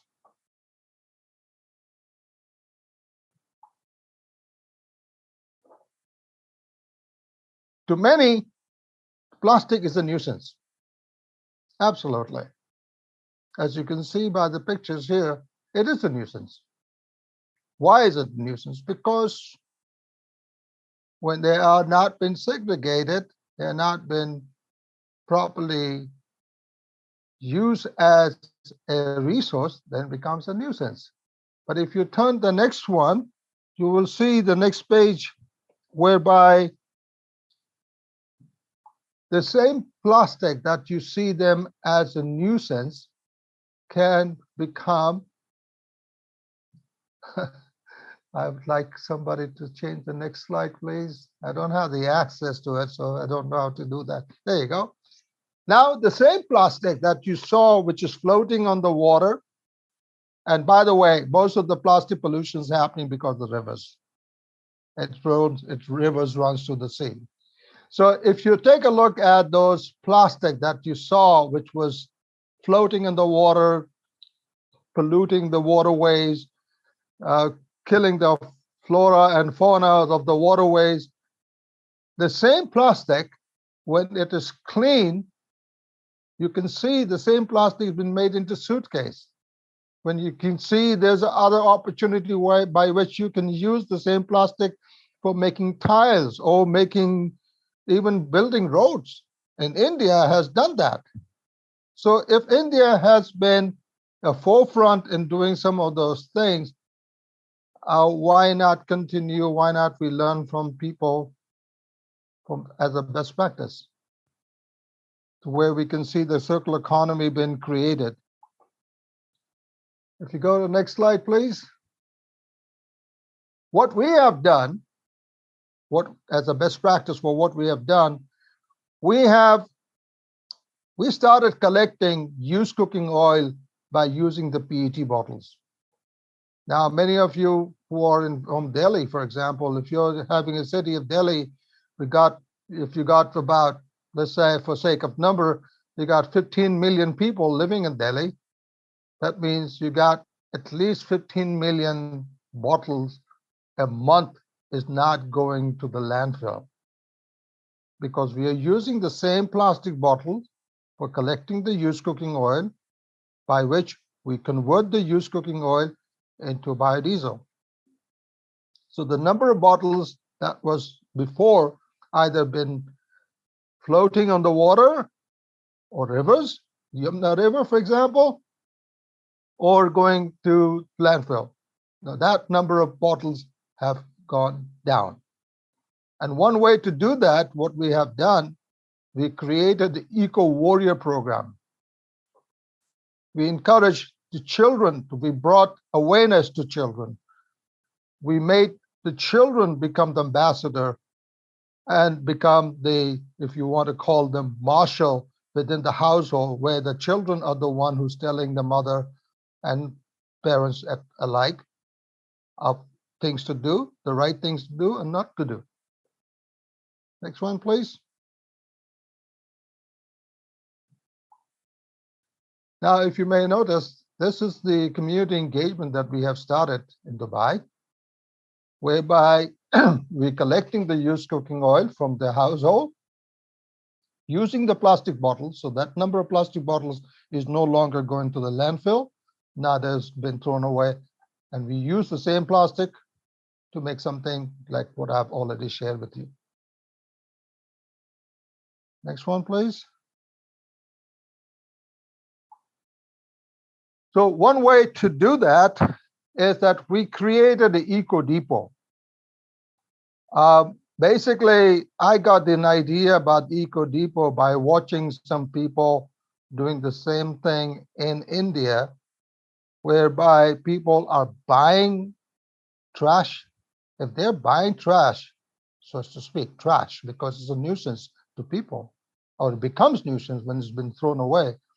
So instead of having those trash, those people are buying trash, and those people who are buying trash, they're basically selling to somebody else, and that somebody else is selling to somebody else to make something out of it. So if that's what the cycle is, to make something out of it, to recycle, to reuse, why not we create our own Eco Depot? The reason why we created the Eco Depot, because that works as an incubator, as a way for the closed loop solution for a smart city. If you want to call people smart to live in a smart city, that's not what it is. It's about how smartly you do or you take care of the waste and reduce the cost or reduce the impact of climate change. And you create an opportunity by which your family and your children becomes the stakeholder. So there, if you go back, go to the next page, please. Here in the Eco Depot, this is what we do. We have organic, we have plastic, we have used cooking oil. But if you notice one thing, most people have, what I was trying to understand, and I was trying to listen to some of those people who were the speakers that have spoken before me, one of the biggest contaminator for any municipal solid waste is organic food waste. So if food waste is your biggest contributor towards any kind of municipal waste that needs to be recycled, why not also recycle the food? That's what we do in our Eco Depot. So that way, the item that we receive, let that be plastic bottle like this, or let that be a glass bottle, or let that be cardboard, they're all clean. So if they're clean, it can be recycled to remake something that you can reuse again.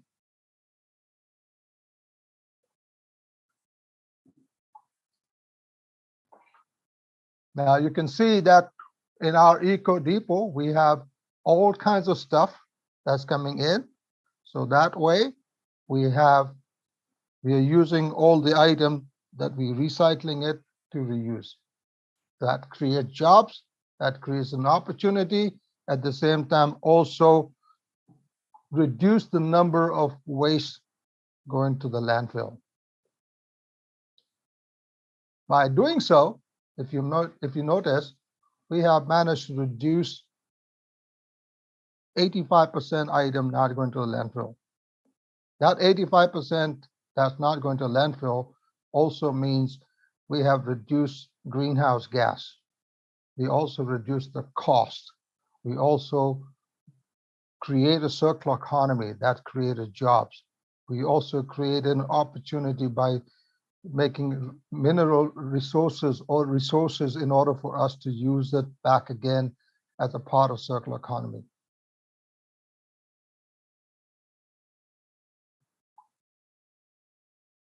Now, when I look at those pictures on the left, I see a man carrying a bag with this dump site. Most of the India, they don't have landfills because landfills are very expensive to make. So they have an open dump site. Open dump site also, like I was watching Mr. Yashukia Huta, who mentioned about leachate. Yes, it does create leachate. It has a direct impact on the groundwater. It not only looks ugly on the surface, but it also has a lot of damage to your groundwater and ground and so forth. But at the same time, if you take a look at that man who's walking with a bag, that also tells you a story that he is there. He's picking up something that is of a value. And the value and the item that is picking is free from organic. So if you can take care of organic, you have a lot of items that you can recycle to reuse. Now, on the other picture that you see a lady who's pulling the rickshaw, she is also doing this as a part of job. That's creating job for her.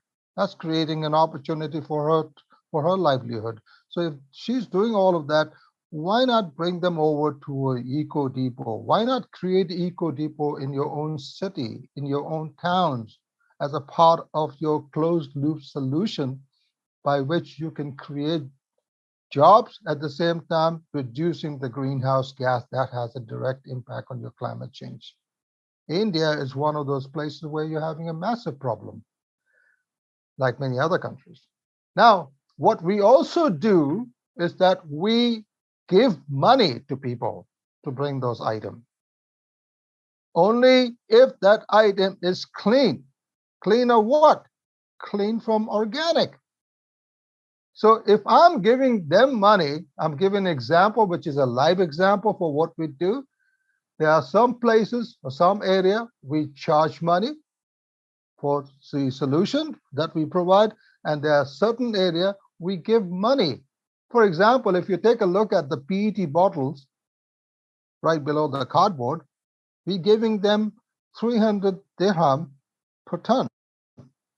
But that, again, plastic is not the same plastic that you saw that floating on the water. That plastic has to be clean enough like this. Next one, please.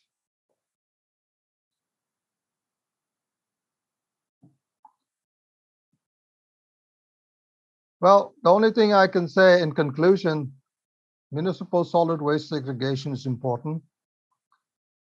And one way to do that is by creating an Eco Warrior program for children. We're doing an Eco Warrior program all the way from Canada to Uganda, from Uganda to Pakistan and Bangladesh and other places. So if we can have that movement of children engagement, the children who are the future stakeholder of the planet, they become a fantastic ambassador by which they can take care of many of the solutions that you are looking for, such as reducing landfill stress and so on. Thank you very much. Thank you for listening. Bye now.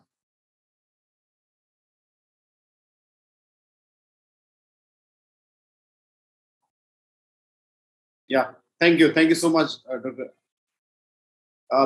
Kamal, over to you. Yeah. Thank you. I Thank you, also Mr. like, Abdi. And I also like to add one more thing. Somebody had just put this remark on the chat. Can we make a bioplastic? Yes, that's what we are doing right now with the food waste. So that way, the bioplastic will be biodegradable, and we're using the food scrap to make a plastic out of it. So that is something that also can be done. Thank you. Thank you, Mr. Abdi. You brought out importance of segregation at source and also channelizing it to certain usage that we bring it into a circular economy. Your idea of having an eco depot is wonderful and needs to be looked at how we can create. We in India, we have material recycling, material recovery facilities, what we say, and but yes, there needs to be much more upgraded and professional. Before we move, I would like to welcome Mr. Prabhakar Mishra, who is the Associate Director of Food Regulatory Affairs of FITI Venmel. So, Mr. Mishra, welcome to the session. And Mr. Mishra brings in his expertise around the regulatory aspect of food packaging, of all the regulations related to food safety in India. And also he is a leader in implementing the extended producer responsibility. He is also the member secretary of Punjab Plastic Waste Management Society, what we say PPWMS. So he is leading that from the front. So welcome, Mr. Mishra, to the panel. Now, I would before we move to other set of speakers, we need to let's hear from industry.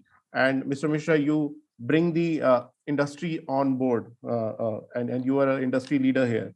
So I would like let's listen.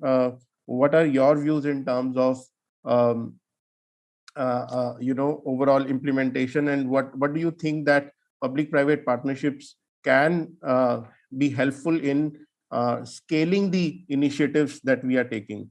Because as industry, as WeCare also, I am from a industry consortium. So as industry, we always think about that we need to leverage each other's strength. So now we would listen to Mr. now. Yeah, over to you, sir.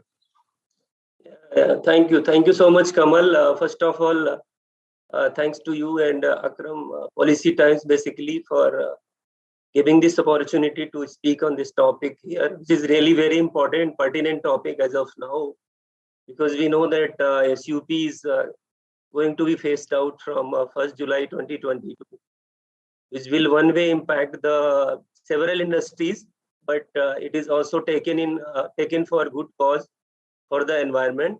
But of course, it has to be pursued in very logical and very wisdom manner, rather than getting it executed in a very hastily manner. So first of all, as you asked, that I am leading Punjab Plastic Waste Management Society, and even Dr. Karunesh Garg, who is member secretary of Punjab Pollution Control Board, he also gave some perspective about the society. We know that plastic waste management rule was notified somewhere in March 2016, while there were some apprehensions about its implementation among the industry, among the regulators in so many states. But as Mr. Karunesh Garg expressed, Punjab was the one state who was really going ahead with respect to management of the plastic waste.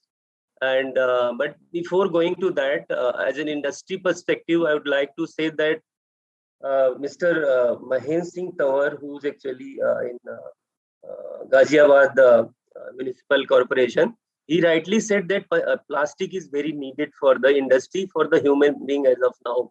It's a beautiful invention for the human being. For the industry, it plays a very critical role.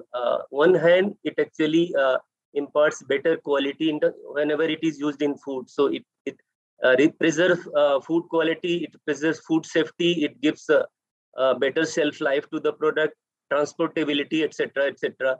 However, if the same food was supposed to be packed in glass or other substances, it could utilize more energy, more efforts from with respect to the environment. So, of course, plastic is a very valuable item for entire human being, for entire ecosystem. The problem arises when there are actually gaps in terms of its management once it is utilized and disposed of. So here comes the actually, as you rightly said, Dr. Apti also said that source segregation is the key point here. If it gets source segregated, it has huge value even when it is called out as waste. So it's not a waste. Once it is segregated, it may be channelized for its useful purpose. So there are actually means and ways like waste to oil, waste to energy, and if there are valuable plastic, then it can be converted into granules, etc., etc.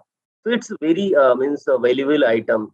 Now, coming to the Plastic Waste Management Society again. So we know that plastic, it can't be banned at all. It has its own uses. So now coming to its management. So Punjab basically formed a society in 2018, comprising of some of the FMCG companies and municipality, and board was actually leading it. So there were few companies only at that time. We were called in Punjab because we market our products in Punjab. So proposals were given for 5 years plans, that this is the plan, and that is how we have to manage the waste in Punjab, particularly thin layer plastic, because we know the plastic waste which has got value, for example, PET bottle, etc., etc., they are picked up by the rag pickers and they get value out of it. The problem was there with the low value plastic like multi-layered plastic. So we actually discuss this issue together, and then we had actually a vision for 5 years to reach to 100% collection. Suppose we introduce 50 tons in a year as a company, then we were supposed to collect 50 ton at the end of 5 years, means as per the plan. So initially it was 35%, and so first it was led by the board itself. Then slowly and steadily, board thought of that rather it should be delegated to the industry only to lead the society and to manage it. And hence, somewhere in October 2018, the society was handed over to the industry, and we started managing it. So initially there were just 18-20 members, but as Mr.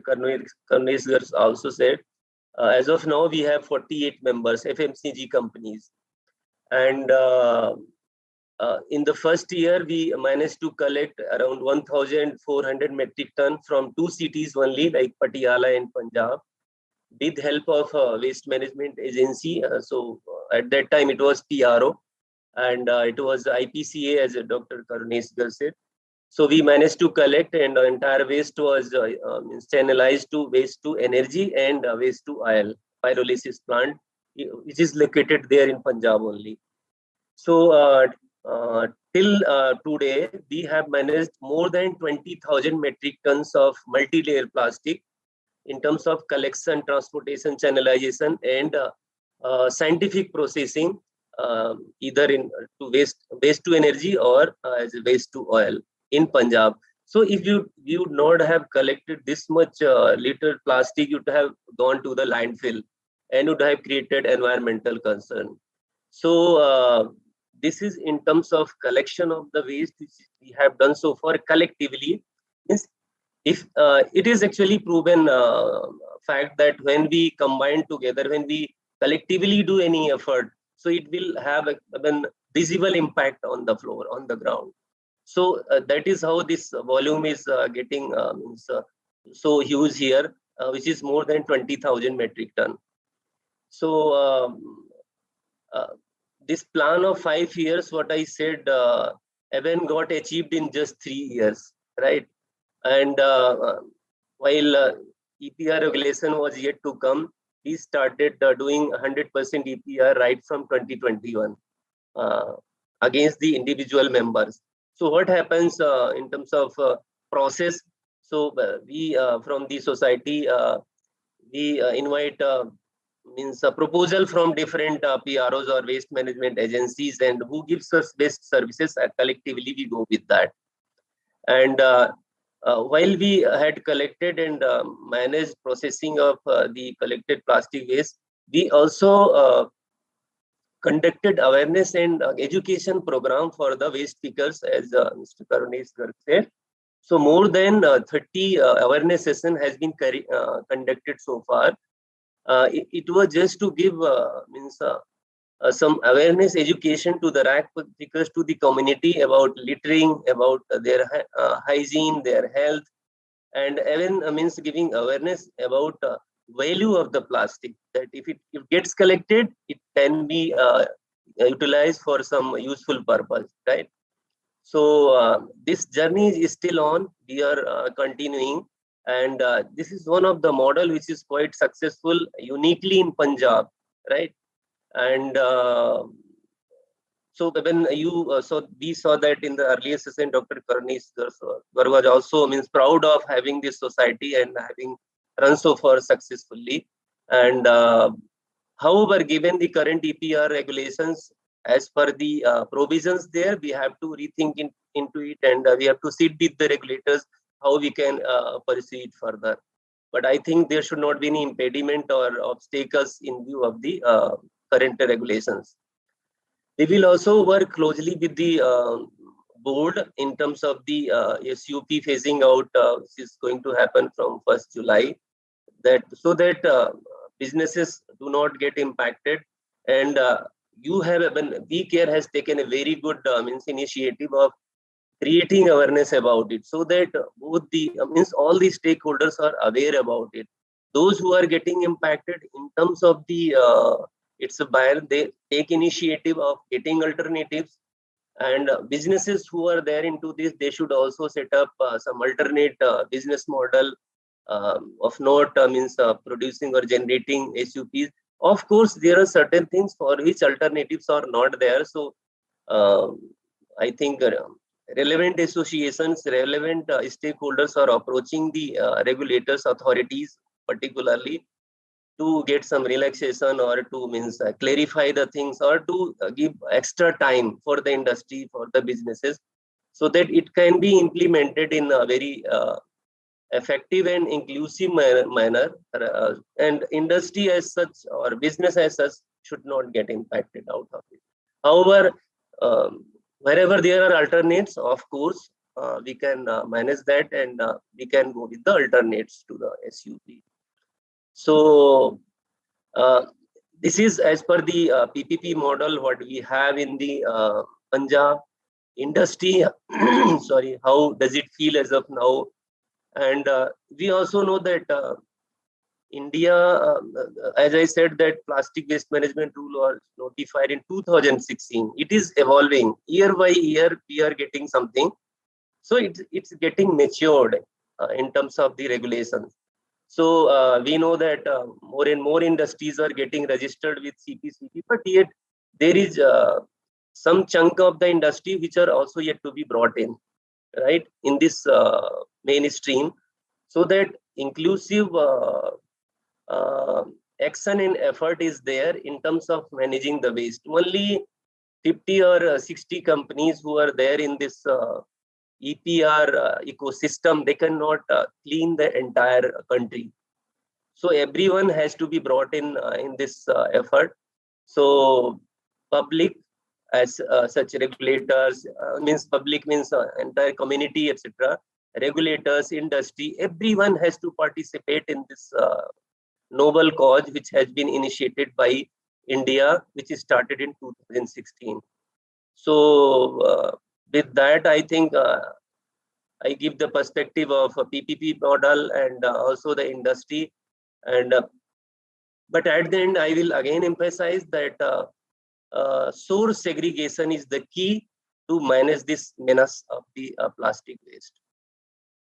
Yeah, and there is no alternate to plastic whenever industry is concerned in terms of packaging or integral part of the packaging in the industry, whether wrapping any goods or packing any food or packing any pharma or packing any any daycare product.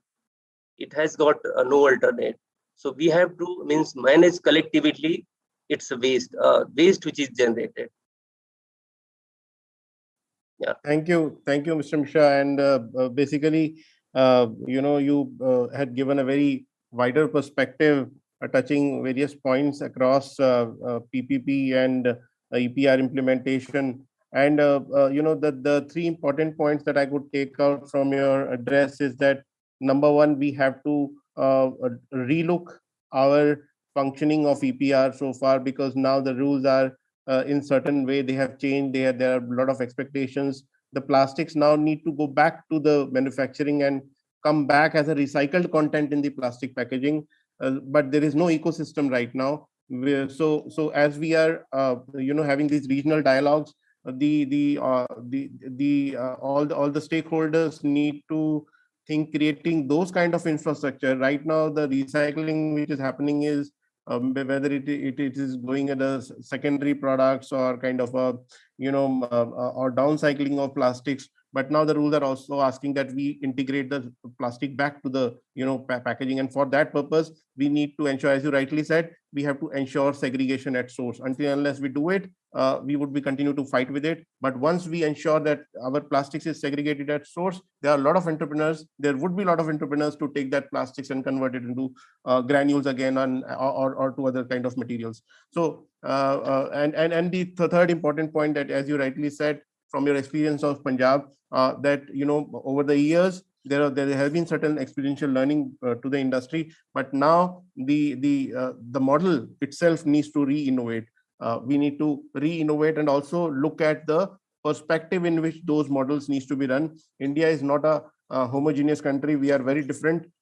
Even district to district, we are very different. So how we take certain initiatives to collect plastic back, some innovative ways needs to be thought about it. Thank you, sir. Thank you for your address. Now, with this session is going to be more and more interesting with our speakers placing their points. Now, I would switch to Mr. Ravi Prakash. Mr. Prakash, you are the secretary of the municipal committee of Garonda district in Karnal. So my forefathers are from Karnal, so I get a very close, it is very near to me. And thank you so much for joining in. You are the person who is handling these processes day in, day out. And, it would be good from your learning and to understand more from your experience that what are the things that are required. You can also explore what are the things that as a custodian on ground, what are the things that you need? Do you need a policy direction? Do you need a guidelines from central ministries of UD? Do you see Swachh Bharat itself is a very good leverage that we all need to use for creating public-private partnerships? So look forward to listen from you. Thank you.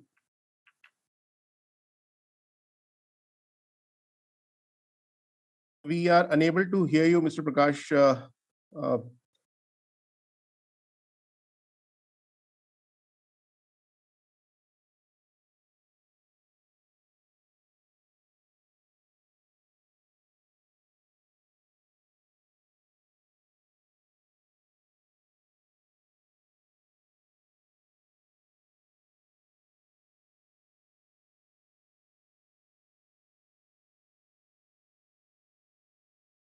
Okay, sir, there is some issue with your audio.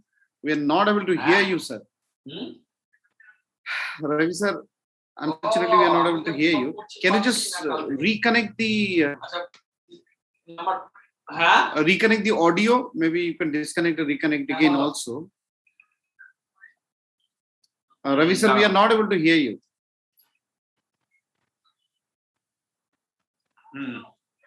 7-5. Your input audio is not, I think, working. 7-5. Kamal, we can move on to the next speaker and then. Okay. So, Mr. Prakash, in the meantime, you joined. I would like to, bring Mr. Anurag Tiwari from Ricard. So, Anurag ji, welcome to the session. And you are, one of the players in this overall plastic waste management, and you have been, undertaking a lot of initiatives on ground. Now, what is your view in terms of, because you have also seen the regulatory, environment changing around EPR, and your company since into this space, what do you think on the importance of, number one, public-private partnerships? Number two, if you think it is important, that what are the low-hanging fruits you see, because you are the person on ground. So what are the low-hanging fruits for, all the stakeholders to look at for public-private partnerships? And do you see any kind of need for policy directions or some kind of guidelines from coming out from MOUD or from MOEFCC? Because MOEFCC has done, I think, a lot of efforts. They've made into this recent PWM amendment rules, but still, do you find anything to come out? So on these points, over to you. Thank you. Thank you. Thank you, Kamalji.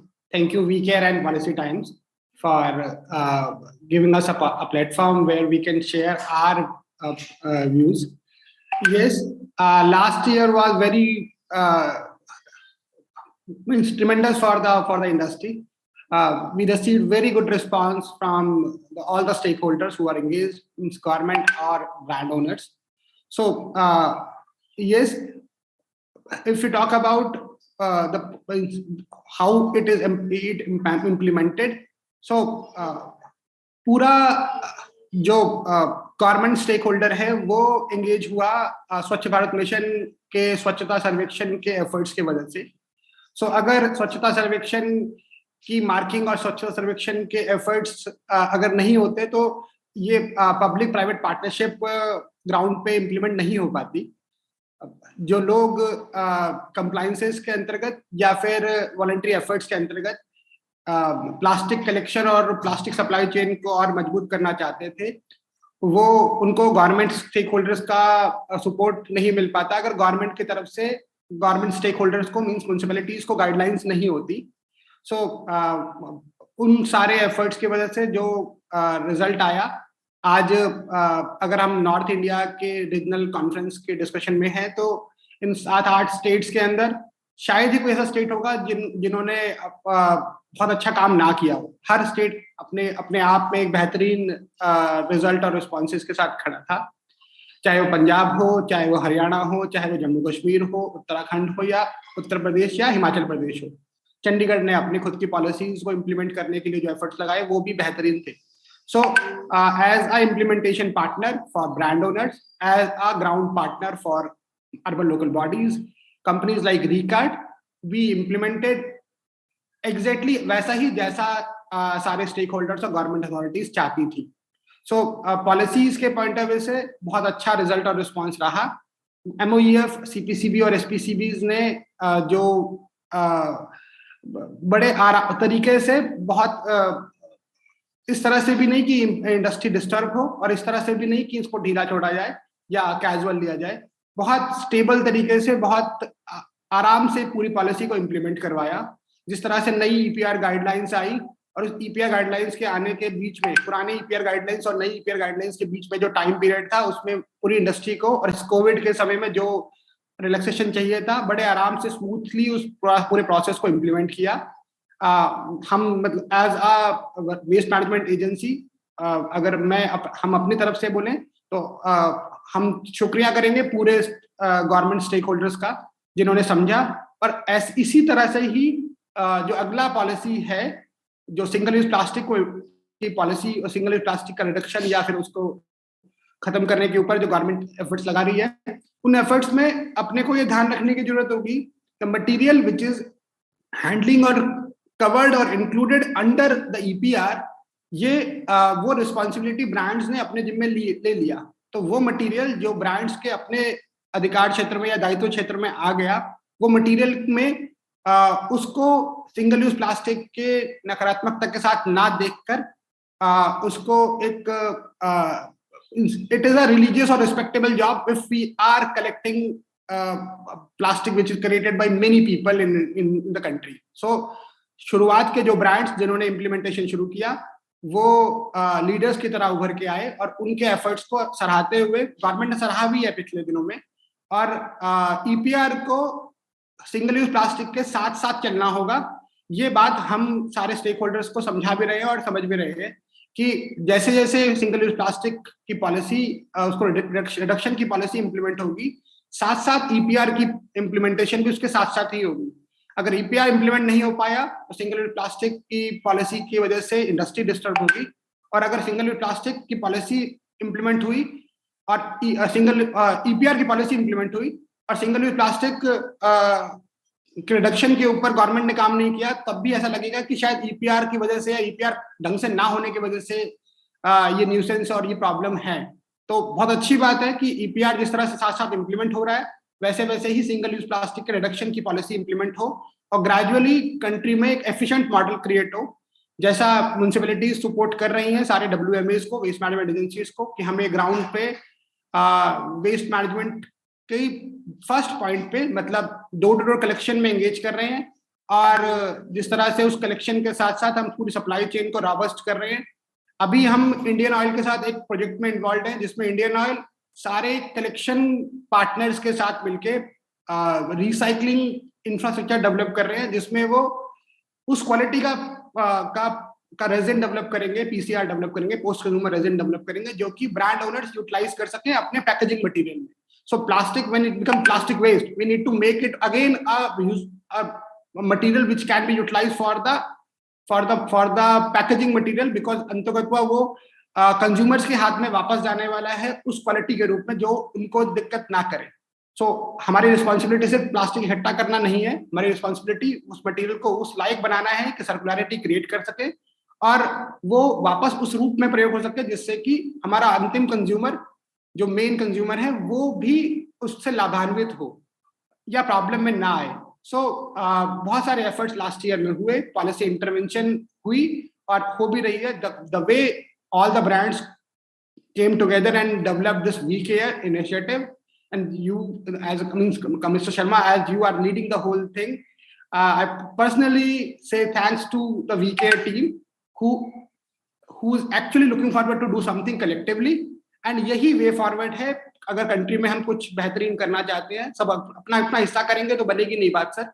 हम सबको मिलकर एक साथ होकर और कुछ ऐसा करें जिससे कि रिजल्ट और रिस्पॉन्सेज वैसा आए जैसा हम चाहते हैं। मेरा submission sir. Thank you.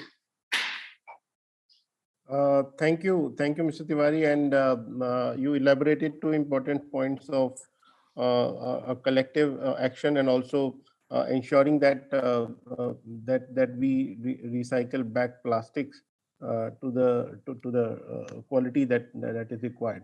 Now, again, raising the temperature of this session, we have Mr. Ashish Jain, who is a excellent leader of in the field of environment. His organization is not only working in solid waste, but they are very active in managing the air quality. They have installed a lot of air quality pollution control devices. We are doing a Northern Region conference, so yeah, we cannot left the issue of air quality. So Ashish, welcome to the session. And thank you. And now we would like to listen from you. I think you are in a transit, but still you are managing to be in the session. Thank you for your efforts. And so we would like to listen from you on your experience in terms of what are the things that you see could change the game. I mean, could scale the initiatives, because right now what we want is that there are certain brands, there are certain responsible brands who have been undertaking EPR from last 5 years, but there are a lot of industries which are still not into this EPR this thing there, because plastics is a kind of a universal packaging solution. So now plastics is used in every set of industry, but today we are seeing only one set of industry coming forward. Now, what are your ideas on how we can bring those stakeholders on the job, and also what solution you think that on-ground solutions should be created for facilitate a model for PPP? So over to you. Okay, thank you, Kamal. Thank you, Akram, for organizing such a wonderful event and inviting me as a speaker. So, as a lot of things has already been told by previous speaker, so I left with very few options or few value addition to this talk. As you ask how to scale this campaign about plastic waste management. So I think we all accept and understand that the policy regulation play a big role. So if we go 5 years ago, before 2016, when there was no regulations, no policy on the plastic waste management, so nothing was happening. Plastic was not considered as a rich resources, and there were no campaign, no participation from the individual or the industry. After this EPR rule came into force, and it became a statutory compliance tools for everybody. Industry become active and they started contributing their role in managing plastic waste. Although it's a 5 years journey, and we still not cover the entire country. All industries are not participating in this EPR campaign. or all industries are not contributing in developing collection like mechanism for the post-consumer packaging, because there is still lack of awareness on the rules, regulation, how to prepare action plan, what is the role of industry, what is the role of WMA, and how industry can monitor the WMA activities. There are a lot of gaps in interpretation of the rule. So now this latest version of plastic waste management, which came a few days back, 16th February 2022. So this version of rule has brought out a clarity on the understanding of rules, how to calculate the EPR liability. So now producer, brand owners, importers, everybody know how to calculate their EPR liability. There will be no duplicacy. So after this version, I am emphasizing that more people will come forward and they will get registered with the CPCB and State Pollution Control Board. Online portal through CPCB will work as a very important tool, because now means policy is one side and ease of doing business is another important tool. So policymaker, including MOEF and CPCB, has to provide ease of doing business or ease of implementing EPR policy. So there will be no if and but in implementing whatever industry do. They should follow the SOP published by CPCB. And whatever they do, CPCB or any other organization should accept those EPR credibility. I think that was the major constraint means there was some fear among the industry in doing EPR, because SOPs was not clear, rules, regulation was not clear. But I think all those constraint has been removed by the ministry after consulting a lot of stakeholders and after giving so much efforts in bringing out the policy. So the coming year, I'm assuming and hoping that many industries will do their EPR liability very transparently and honestly, and they will strengthen the collection mechanism of post-plastic waste. And I would also like to mention plastic waste management is not only about the collection, transportation, recycling. It's also about encouraging people participation, because plastic is consumed by the common man. Everybody, every living being is consuming plastic in multiple way. So without their participation, without their participation in source segregation and zero littering, we won't be able to achieve what we want to achieve. We want to achieve our Prime Minister goal to make plastic-free India by 2023, and this vision will not be possible without people participation.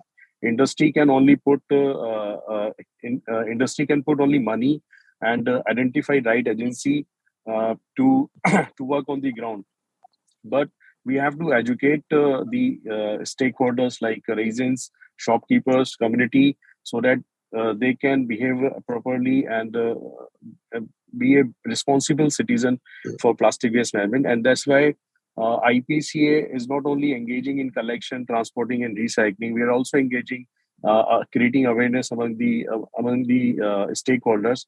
And we are running very beautiful campaign like My 10 kg Plastic campaign and Bottle for Change campaign.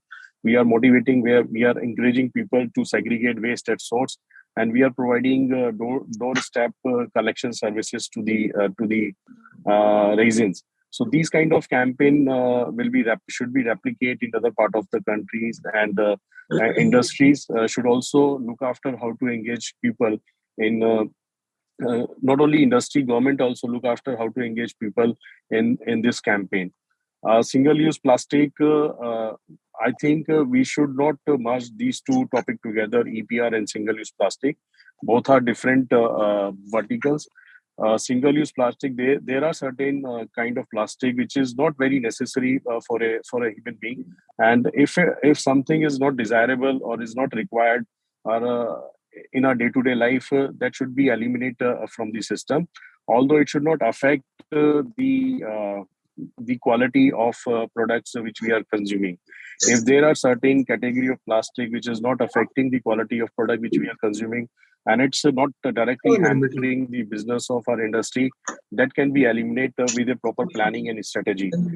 So I am with the single-use plastic elimination with the product category wise. It should not be the plastic category wise.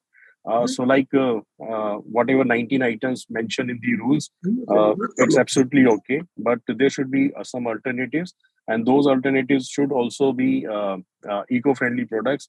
It will not add additional problem or burden to the environment. So that's my submission to this panel, and looking forward for any question, answer, or interaction. Sure.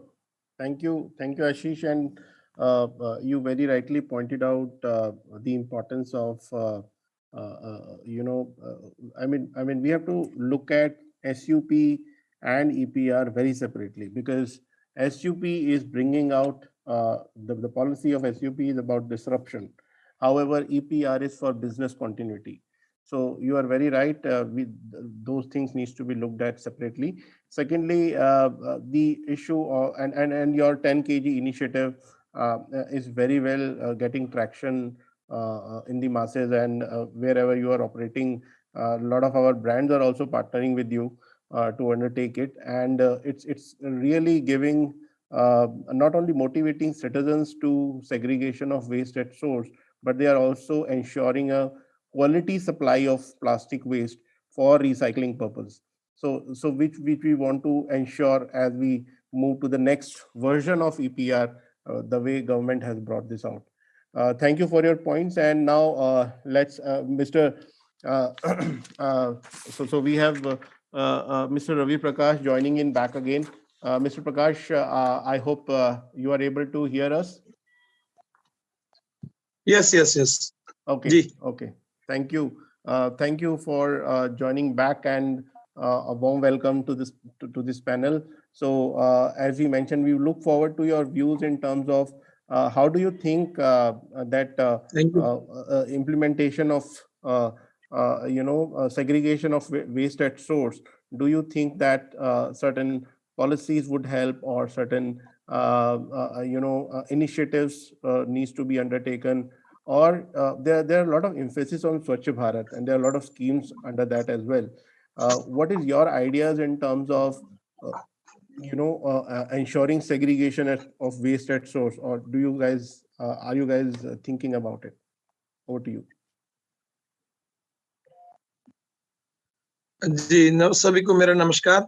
सबसे पहले तो मैं आपको बताना चाहूंगा कि हमारी जो नगर पालिका है ये लगभग हमारा 50,000 के करीब पॉपुलेशन है, छोटी नगर पालिका है हमारी, और हम पिछले जो भी स्वच्छ सर्वेक्षण अभी तक हुए हैं उनमें हमने बड़ी अच्छी रैंकिंग प्राप्त की है। लास्ट ईयर भी हम स्टेट में हमारा 4th नंबर था, और 2016 में भी हमारा जो है नॉर्थ इंडिया में 1st नंबर था, और तब से लेके अभी तक जो है हमने लगभग टॉप 10 में हम रहे हैं। और ये जो भी स्वच्छ सर्वेक्षण के पैरामीटर्स है, जो भी SWM रूल को फॉलो करने की, लागू करने की बात है, उसमें हम बहुत सारे अभियान चलाते हैं। जैसे पीछे हमने अभी जो है एक अपने कमर्शियल एरिया में हमने कमर्शियल एरिया में हमने जो व्यापार मंडल है उसके साथ हमने कमेटी बनाई है, ताकि जो प्लास्टिक वेस्ट है उसका यूज कम से कम जो लोग दुकानदार यूज करते हैं उसका यूज जो है मिनिमाइज हो। इसमें हमने लोगों को पेनलाइज भी किया है।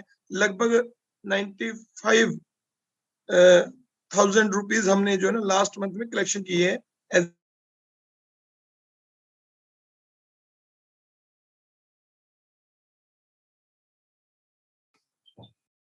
I think we lost him.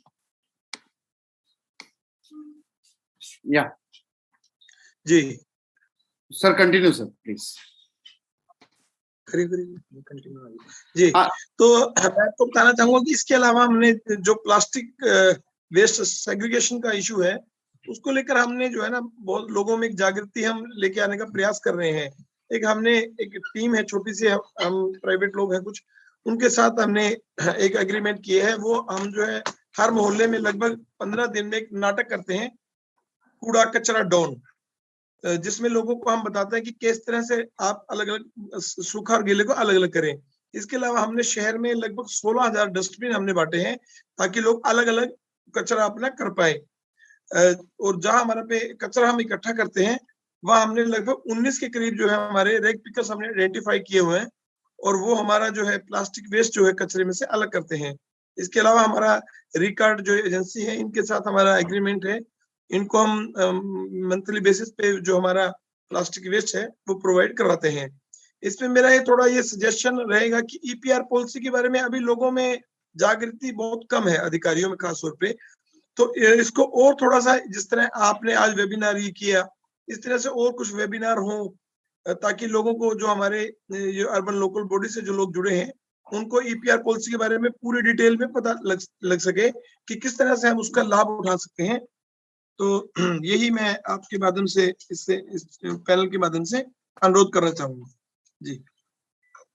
Sure. It's really a good initiative that you are taking. Although you said that your jurisdiction is small, but I can see, you are touching every aspect, whether it comes to engaging with shopkeepers association, whether it's a distribution of dustbin, and whether it's about having action on ground for taking the plastics. And I think Mr. Anurag Tiwari from RICART is here.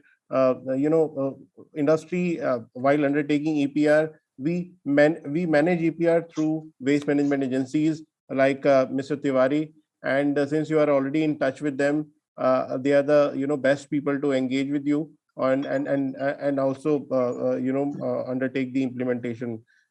So with this, thank you for your kind address. And now I would like to take some questions from the attendees. We have some questions coming up. So there is certain thing is that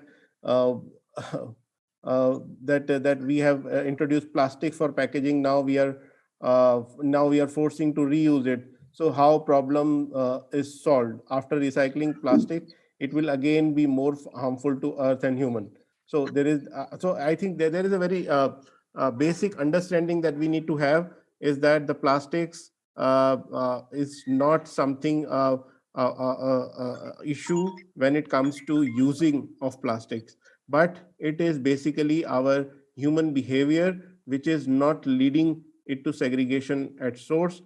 And whatever we replace plastic with, but if we don't change our habits, if we don't segregate it, whatever the alternate of that plastic would come, then we would have another problem to manage that thing, because our habits are not changing, but we are changing the material. We are forcing to change the material. So that's not a good idea. Then we have, so I'm not able to understand to whom these questions are putting across. So plastic-free India means not to use plastic or reuse plastic. I think somebody is not able to understand the context. So with this, I think we had a pretty good discussions around what all we could contribute in this session. I would like to thank all the panelists who joined us for this session, and we now move to our next. We would take 1 minute a break in between before we come back to the session. Our screen is on, and yeah, thank you so much. Thank you, Kamal. Thank you so much for for excellently chairing the session. There are a couple of interesting questions coming from one Lenovo. What are the alternatives on prohibition of single-use plastic? So we will take those questions in the next one. When is CPCB coming up with new SOP? So these are a couple of questions which we are really very thankful to each of you who are sharing your thoughts, who are also joining us. Let me just quickly also show you our next session. So this is our next session, and respective speakers. I welcome our Honorable Member Secretary of Uttarakhand State Pollution Control Board, and one of the dynamic leaders in this space of waste management, solid waste management, and many other pollution control, environmental regulations from Uttarakhand. SP Budhubi sir, Subudhi sir has been at the front end leading the environmental fight or struggle or movement in Uttarakhand. We will shortly be I also want to welcome Mr. Amrinder Kumar, the Vice President of RAMKI, who is joining us here. Paras sir is also here. So I also welcome Paras sir. Let me upgrade. Paras sir, please join us. I'm requesting you to upgrade as a panelist. Rakesh Mishra ji, if you are here, requesting to kindly join. And Ramesh sir will be joining us very soon. So the issue that we are going to discuss today in this session is sustainable tourism vis-a-vis plastic waste management, especially Jammu Kashmir, Uttarakhand. These are important states of India, which is predominantly basically tourism based. They have been attracting millions of tourists across the country in that region. And a lot of people use plastic, throw it on the street or different places. Now, this gives a very big challenge to the authorities to manage the plastic waste, whether in terms of collection, segregation, and also recycling. So we will be very excited to hear our speakers sharing their views, how, and they're like Kumbh Mela is one of the biggest festivals of India, where millions of deities, gather for worship, and which also leads to a lot of waste generation. So how authorities have been very successfully managing this waste and also very efficiently. So how they are doing it, what are the best practices we have adopted recently, and how we have engaged international bodies for such waste management and waste collection would be very interesting facets for us to learn from our respective speakers. So I think if our speakers are here, I will request them to kindly come on camera.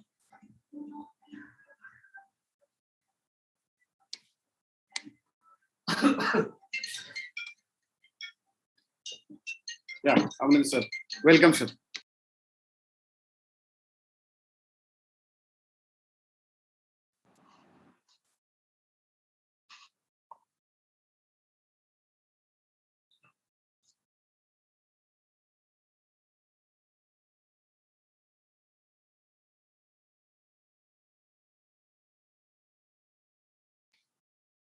Okay. Kamal, yeah, you can take over. Okay. Akram, Mr. Ramesh Kumar is joining? Yeah, he is joining. I'll just call him. And, he will join soon. Welcome, Subudhi sir. Mr. Rakesh Mishra. Mr. Rakesh Mishra will also join soon. I will just talk to him. So we can start the program and then... Okay. Thank you, Akram. And a warm welcome to all the panelists for this session. WeCare would like to thank you for your time and efforts to join this session.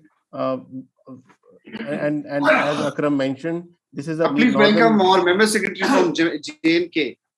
Sir is requesting sir also to kindly come on camera so that we can start.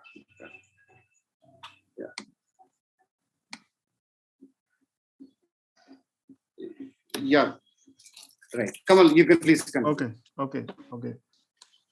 Shri SP Subudhi ji, the IFS officer who is the in charge of Uttarakhand State Pollution Control Board, Mr. K. Ramesh Kumar, Member Secretary, Jammu and Kashmir State Pollution Control Board, Mr. Amrinder Kumar, Vice President, RAMKI and Whole-Time Director, RAMKI ARM, Mr. Paras Gupta, Director, EPR and Sustainability, GEM Enviro Management Private Limited, and Mr. Rakesh Mishra, who would be joining soon. He's the head of Mishra Traders, who is running an environment care solutions company based in MP. So thank you to all the dignitaries for joining in this session. We are conducting this regional conference, which has a specific focus on Northern India. And we have, and this session is specifically on sustainable tourism. And one aspect of sustainable tourism is reducing the footprint of tourism on the environment. And we have such great leaders with us. So I would like to first invite Mr. SP Subudhi, the Member Secretary of Uttarakhand State Pollution Control Board, Welcome, sir. We would like to hear from you how you are planning to take. You would have been at the forefront when our country held the Kumbh Mela last year, and even in the pandemic situation, your board was at the forefront.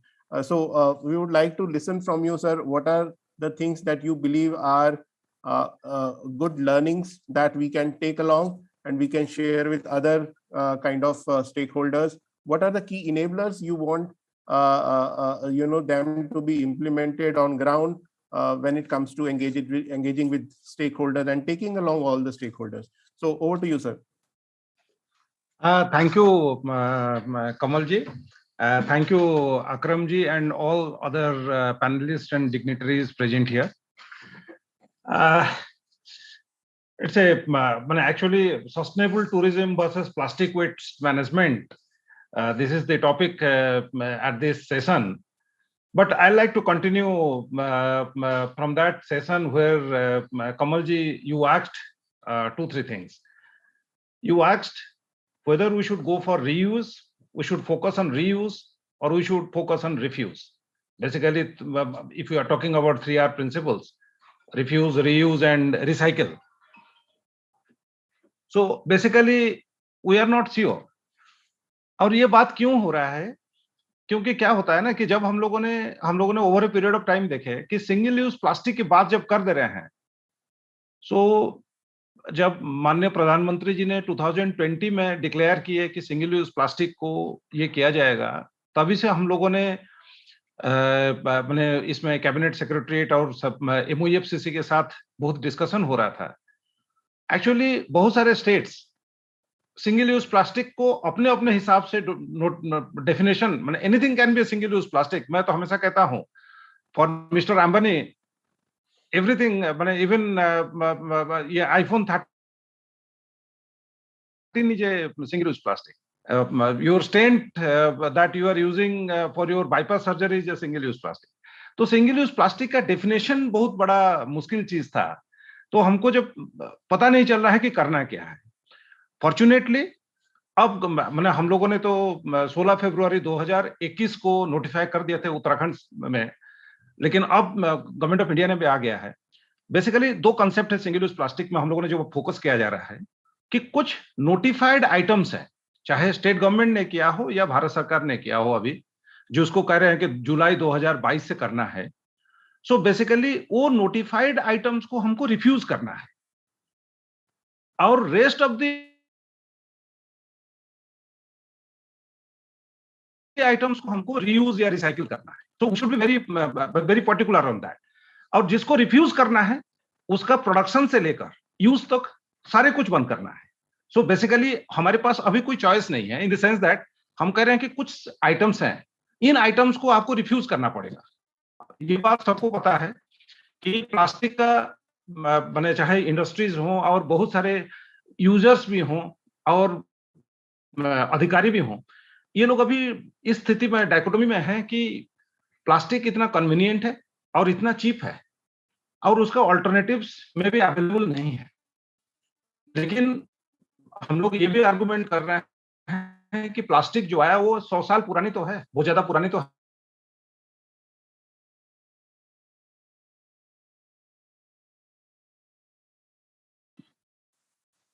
नहीं.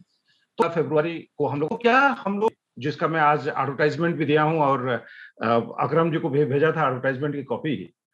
हम लोगों ने basically कह रहे हैं कि polythene carry bag, Bharat सरकार ने तो माइक्रोन्स की भी बात कर रहा है, लेकिन स्टेट गवर्नमेंट ने, हम लोगों ने जब डिसाइड कर रहे थे तो ये हुआ कि यार माइक्रोन कैसे आइडेंटिफाई करोगे फील्ड में जाके, माइक्रोन का कैसे 75 है या 76 है या 78 है, नहीं पता चलेगा. सो हम लोगों ने कहे कि पॉलिथीन कैरी बैग किसी भी आकार, मोटाई, माप या रंग का हो, हैंडल या विदाउट हैंडल हो, और हमने कहे कि नॉन वोवन पॉलीप्रोपाइलिन बैग, ये सारे के सारे हम लोगों ने कहे कि भाई आपका इसका मैन्युफैक्चरिंग से लेके यूज तक आपका खत्म होगा, लेकिन जो आपका वेस्ट मैनेजमेंट के लिए जो यूज होता है उसको हमने कहा कि उसमें से कुछ छूट मिला है, दिया गया. उसी तरह से हमने कहा कि जो आपका कटलरी आइटम्स या कुछ 8-10 आइटम्स हम लोगों ने आइडेंटिफाई किए थे, क्योंकि ये बहुत डिबेट हुआ था जब कैबिनेट में गया था, तो कैबिनेट ने कहा कि व्हाई दिस ओनली 8। हमने तो कहा कि सर एक्सपेरिमेंट बेसिस में पहले ये 8-10 आइटम को ही खत्म करते हैं, अगर सक्सेसफुल हो जाते हैं तो फिर विल इंक्लूड मोर आइटम्स, क्योंकि उस समय मैंने देखा पंजाब ने, महाराष्ट्र में बहुत सारे आइटम को इंक्लूड कर दिए थे। तो अब क्या है कि गवर्नमेंट ऑफ इंडिया का भी जो आया है उसमें ईयरबड और बहुत सारे चीजें भी जुड़ गया है, तो नंबर्स तो बढ़ गया है। तो हमको देखना पड़ेगा जो नोटिफाइड आइटम्स हैं उसको तो हमको खत्म करनी है, माने उनका रिफ्यूज करनी है, उनका प्रोडक्शन ही खत्म करना है। अब बात यह है कि हमारे पास इश्यूज क्या आते हैं। इश्यूज एक ये आ रहा है कि साहब एक तो एम्प्लॉयमेंट का इशू है, क्योंकि क्या होता है कि ये जितने भी लोग कर रहे हैं दो तरह का है, एक तो आपका बड़े प्लेयर्स भी हैं और बहुत सारे छोटे प्लेयर्स भी हैं, क्योंकि इसका एक लाइन का कॉस्ट 40-50 लाख रुपए में आता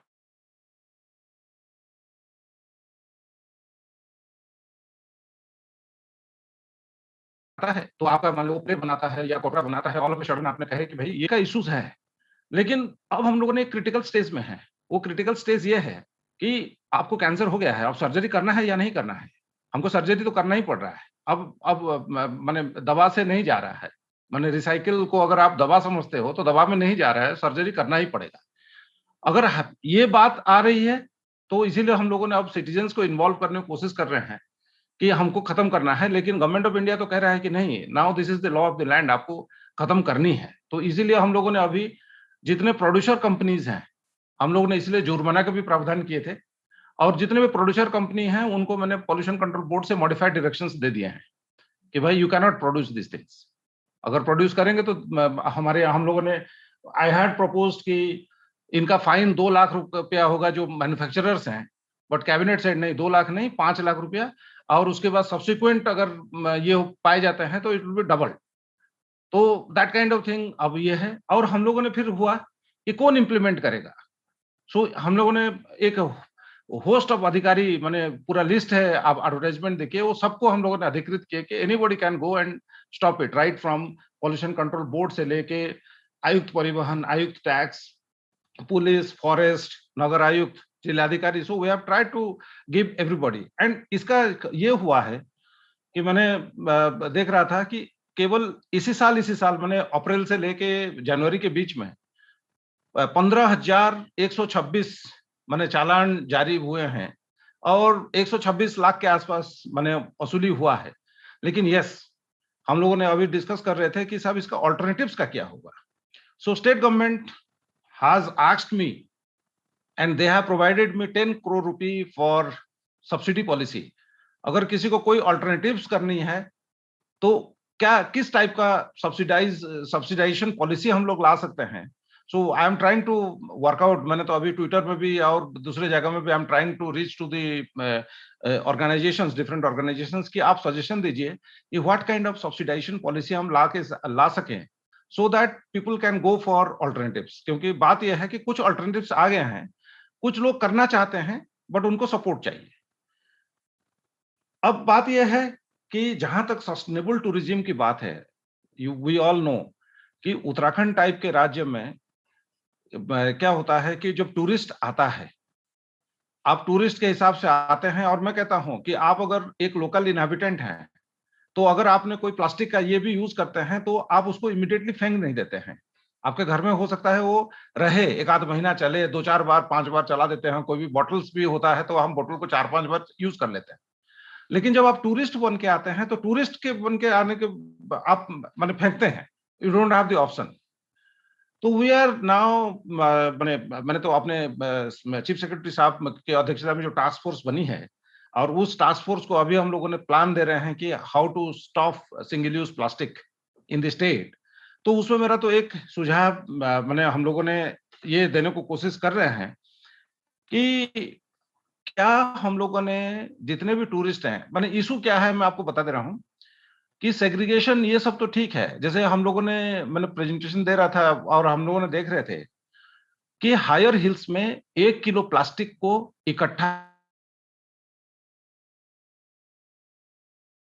करके में we are spending around 60 to 65 rupees per kg. उसी तरह से मिड हिमालयस में 35-40 रुपीज की चाहिए हो रहा है।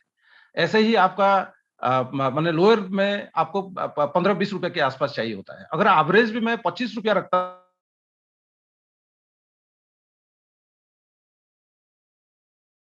हूं और एक 5 करोड़ रुपए per day which amounts to be 1500 crore रुपए पर annum roughly 1000 करोड़ भी तो कम से कम चाहिए ना। इतना पैसा कहां से आएंगे? सो वी आर थिंकिंग कि क्या हम लोगों ने टूरिस्ट के ऊपर कुछ माने पॉल्यूटर्स पे प्रिंसिपल्स में लगा सकते हैं क्या? Why polluters pay principle will only be applicable to the companies? क्योंकि कंपनी ठीक है जनरेट कर रहे हैं, अगर उस लॉजिक में जाएंगे तो सबसे पहले तो हाइड्रोकार्बन्स में बन रहा है, तो भाई आपको तो रिलायंस और इन लोगों को पकड़ना चाहिए। आपने केवल मिड लेवल में पकड़ रहे हैं, आप जो लोग यूज कर रहे हैं और फेंक रहे हैं टूरिस्ट, उनका भी करना चाहिए। लेकिन वही हो रहा है कि जब जैसे टूरिस्ट को हम कहेंगे तो जैसे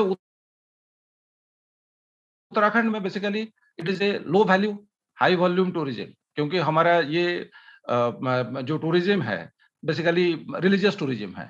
now in low value high volume tourism, जैसे कुंभ मेला की बात हुआ या कांवड़ की बात हो रहा है, यहाँ पे लोग आते हैं, गंदगी क्रिएट कर लेते हैं और चले जाते हैं। Now it is the responsibility of the state to do it, money is required.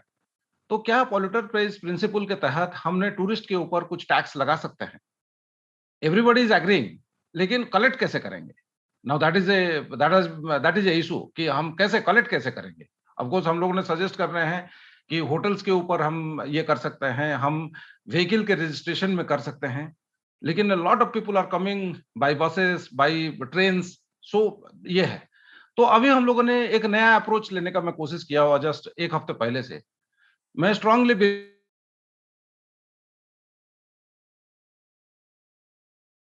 करता हूं the poorest of the poor should get the benefit fast, लेकिन एनवायरनमेंट के लिए it should be a top down approach.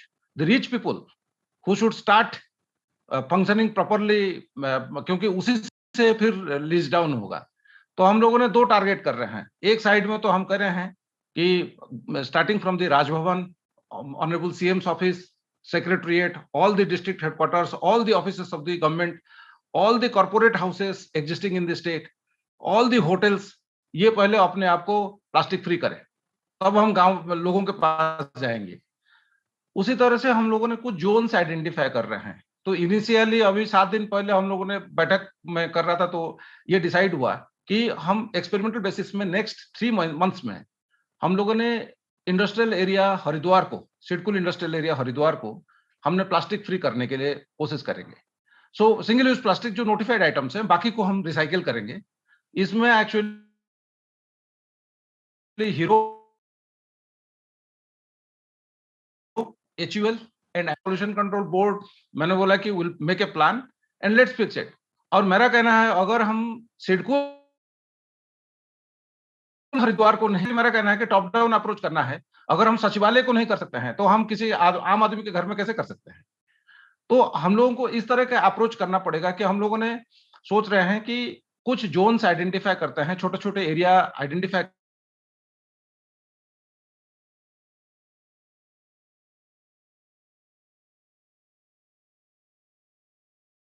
करेंगे, उनको plastic period of time the entire state is covered. तो ये हमारा कुछ स्ट्रेटेजीज है, और प्लस जो अवेयरनेस कैंपेन वो सब तो कर रहे हैं। लेकिन प्रॉब्लम क्या हो रहा है? Problem awareness, people have become aware. Problem ये हो रहा है कि अभी कन्वीनियंस और चीप वर्सेस इनकन्वीनियंस, जो आपने कहा कि हैबिट्स की बात है, वो हैबिट्स अभी थोड़ा सा हम लोगों को उस पर ये करना पड़ेगा कि कैसे हम हैबिट्स चेंज करेंगे। So it has to be a carrot and stick policy, ना खाली कैरेट से होगा ना खाली स्टिक से होगा। So it has to be a carrot and stick policy. So thank you very much for giving me this opportunity to share my ideas with you. Thank you. And I like if any questions are there. Thank you. Thank you, sir. It is so good to hear you. I mean, you are taking a lot of actions, and you are basically hitting the nail, with the right force. And you very rightly said that polluter pay principle is something that we need to look at. Your approach of taxing some of the hotel industry, or through some various innovative ways that you are right now considering. As a citizen of India, I would be happy to pay that tax to Uttarakhand. if I come to there, and it would be really a game changer for hilly regions, because as you rightly pointed out, they have a very different set of infrastructure availability, because her hill में कोई एक recycler नहीं होगा. It needs to there would be a transportation cost to it. There would be collection system needs to be developed so that we can bring those things. And also the hotel industry, which is very, very one of the prime industry for our hilly states like Uttarakhand, J&K, Himachal. So definitely something needs to be brought out. So with these ideas, I would like to now welcome Mr. K. Ramesh Kumar, who is the IFS officer and member secretary of Jammu and Kashmir. Sir, welcome to the panel. Now you have seen a lot of ideas coming up from Uttarakhand, and now we would like to listen from you on your thoughts around it. Thank you. Thank you so much. Am I audible? Yes, please. Yes. Yeah. First of all, my gratitude is towards Shri Subudhi sir. In fact, he has opened this session with excellent initiatives taken by Uttarakhand, the pioneer, I can say the pioneer Himalayan state in implementation of many such innovatives. Thank you, sir, Subudhi sir, for your initial remarks in this regard, and for the great innovations taken in Uttarakhand state. Thank you. And definitely we are also proceeding in the same lines in Jammu and Kashmir also. And before starting my session, first of all, I thank Mr. Kamal Sharma, the CEO of WeCare, because you and Mr. Akram Haq, both the organizers of this important workshop at the right time. You have organized this important workshop at the right time, because you might be knowing that CPCB and MOIF and CC are regularly conducting such type of webinars and workshops in this coming days also, because our government is committed by July 2022. Many of the important implementations are going to be happen, like the disposable spoons, ice cream spoons, and all plastics are to be banned. So a lot of initiatives are being taken, and you have in fact taken the right initiative. So thank you so much for this. Coming to the sustainable tourism vis-a-vis plastic waste management, yes, the topic is very, very important, and that too it is very, very important for the Himalayan states, because these Himalayan states are the most important states for which are having tourism potential. And in this regard, obviously, Jammu and Kashmir, which is having a very important place in the international tourism map, because it is known as the paradise on earth, obviously. And definitely the government of Jammu and Kashmir and the Pollution Control Board, are taking a lot of innovative steps in making our beautiful state pollution free as well as plastic free. So in this regard, I can say that we are in consonance with the commitment of our Honorable Prime Minister of India, because in the Beat Plastic Pollution campaign, which was the focus on the World Environment Day 2018, he has emphasized that by 2022, our country will be free from single-use plastic. So we have taken that in our account, and we have proceeded in this regard. And one of Jammu and Kashmir, for all of your kind information, Jammu and Kashmir is one of the states which in 2019 itself, like charity begins at home. So in 2019 itself, by virtue of government order 356 issued on 8/3/2019, has in fact banned the use of single-use plastic in all the government offices PSUs, autonomous bodies, universities, schools, colleges, and in all the corporations, ULBs, everywhere. And in all the government functions also, and in all the government meetings also, way back from 2019 onwards, the use of single-use plastic is banned in in all the government functions in Jammu and Kashmir. That is the first step.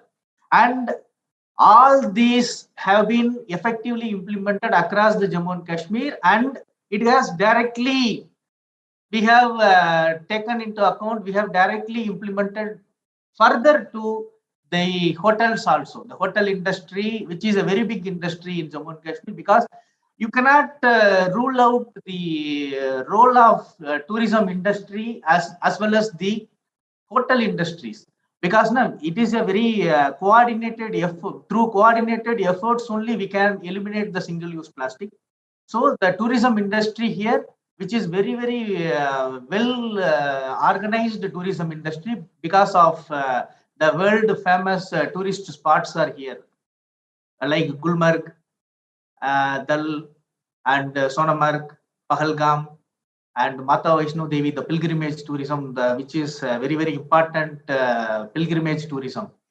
So in this regard, like to sustain the tourism as well as to carry forward the initiatives of the government, we have in fact conduct regular meetings with the tourism industry as well as with the hotel industries, and mind-blowing results used to come, because the tourism industry as well as the hotel industry all are very kind and very cooperative in this regard, and many a times they used to come out with lot of campaigns on their own.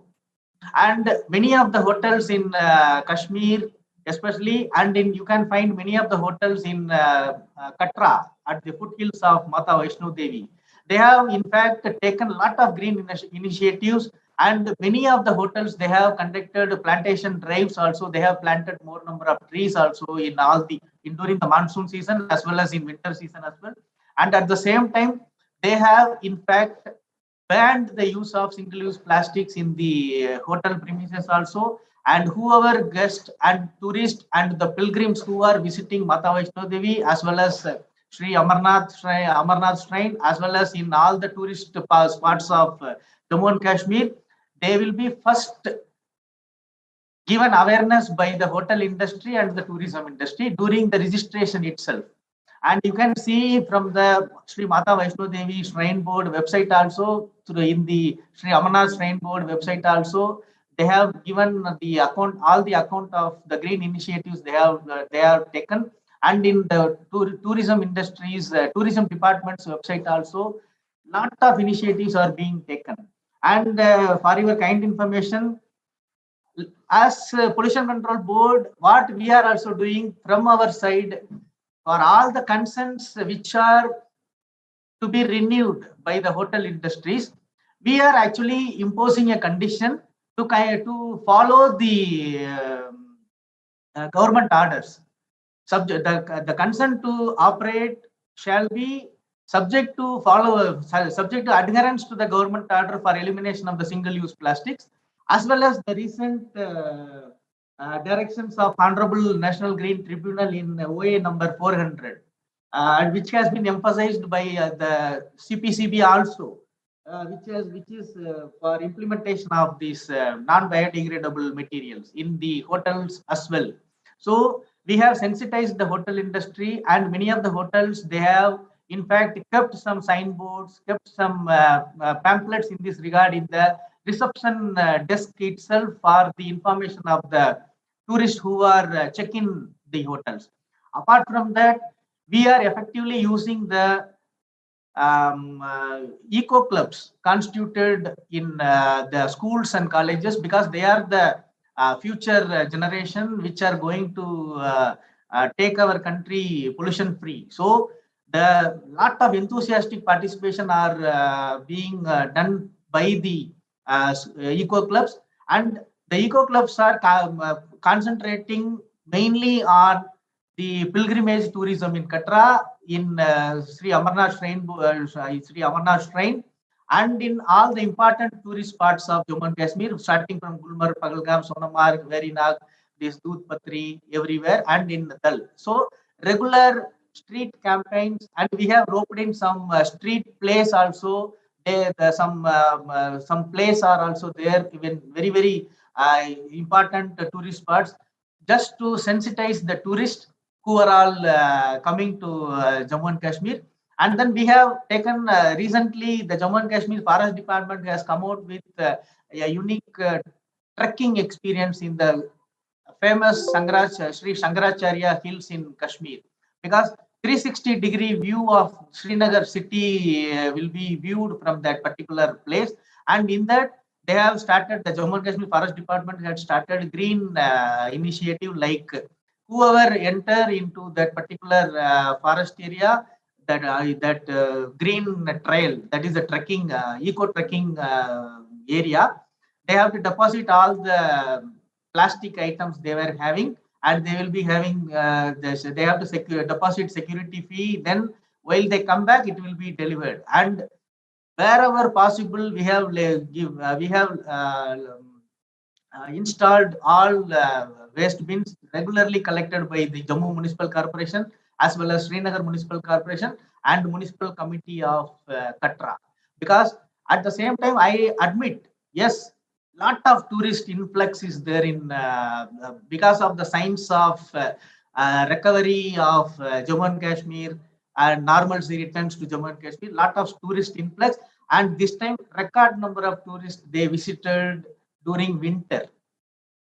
Because many a times, many of the people across our country, we used to think that only summer tourism is there in Kashmir. No, lot of tourists this time throng in winter areas also for enjoying the snowfall, and record snowfall happened in Jammu and Kashmir after some 28 years. And day before yesterday also, it was heavy snowfall was reported in Srinagar.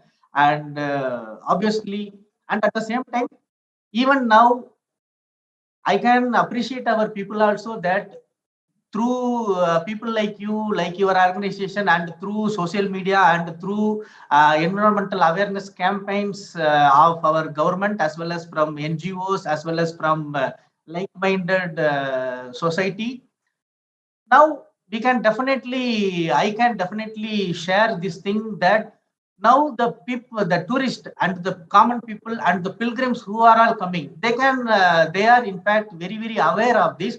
And then at least I can say with full of conviction that at least they are properly disposing the waste, at least. So that is the first civic sense which has been imbibed by the tourists and the pilgrims.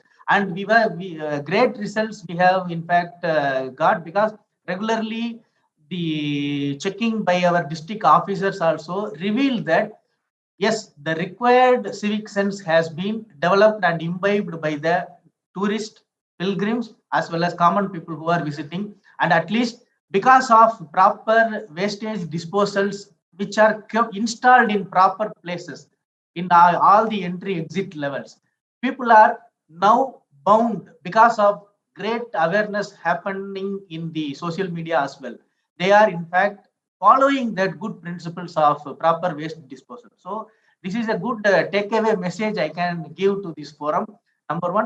And then another important aspect of our government initiative was, you know very well, the land entry to Jammu and Kashmir is through Lakhanpur, the bordering Punjab state. So first of its kind, I can say in Pan India, the government of Jammu and Kashmir has designated a check post at the entry point of Lakhanpur, and that check post is actually designated as anti-polythene check post.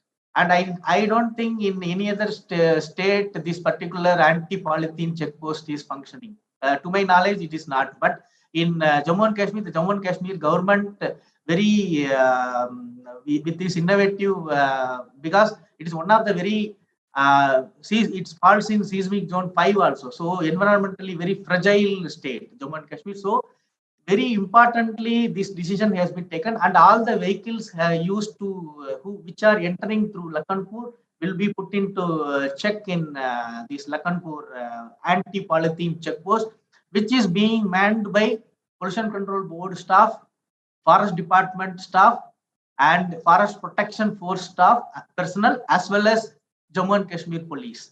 So all these four personnel are manning that anti-polythene checkpost. And obviously, in all the meetings chaired by our higher authorities, starting from our chief secretary and downwards, the emphasis was very clear: elimination of single-use plastic by 2022, in consonance with the idea mooted by our honorable PM. So in this way only we are proceeding forward. At the same time, yes, I agree, challenges are more, obviously, and then together only we can eliminate this particular thing. And in this regard, most important point I want to emphasize is that more and more of campaigns, more and more of awareness, more and more of inclusion of stakeholders, because like only tourism industry and only hotel industry, no, we have to include the civil society, we have to include the common people, we have to include the NGOs, we have to include organizations like you and other and many of the corporate social responsibilities. They are also many of the corporates under corporate social responsibility also have to be roped in. Then only, otherwise government can come out with certain guidelines and certain our ministry also, our CPCB also, our state pollution control boards and government and ULBs. We can come out with certain guidelines, certain initiatives, but without the support of the people and without the support of like-minded organizations like all of you, it will be very, very difficult to implement and get it done at the field level.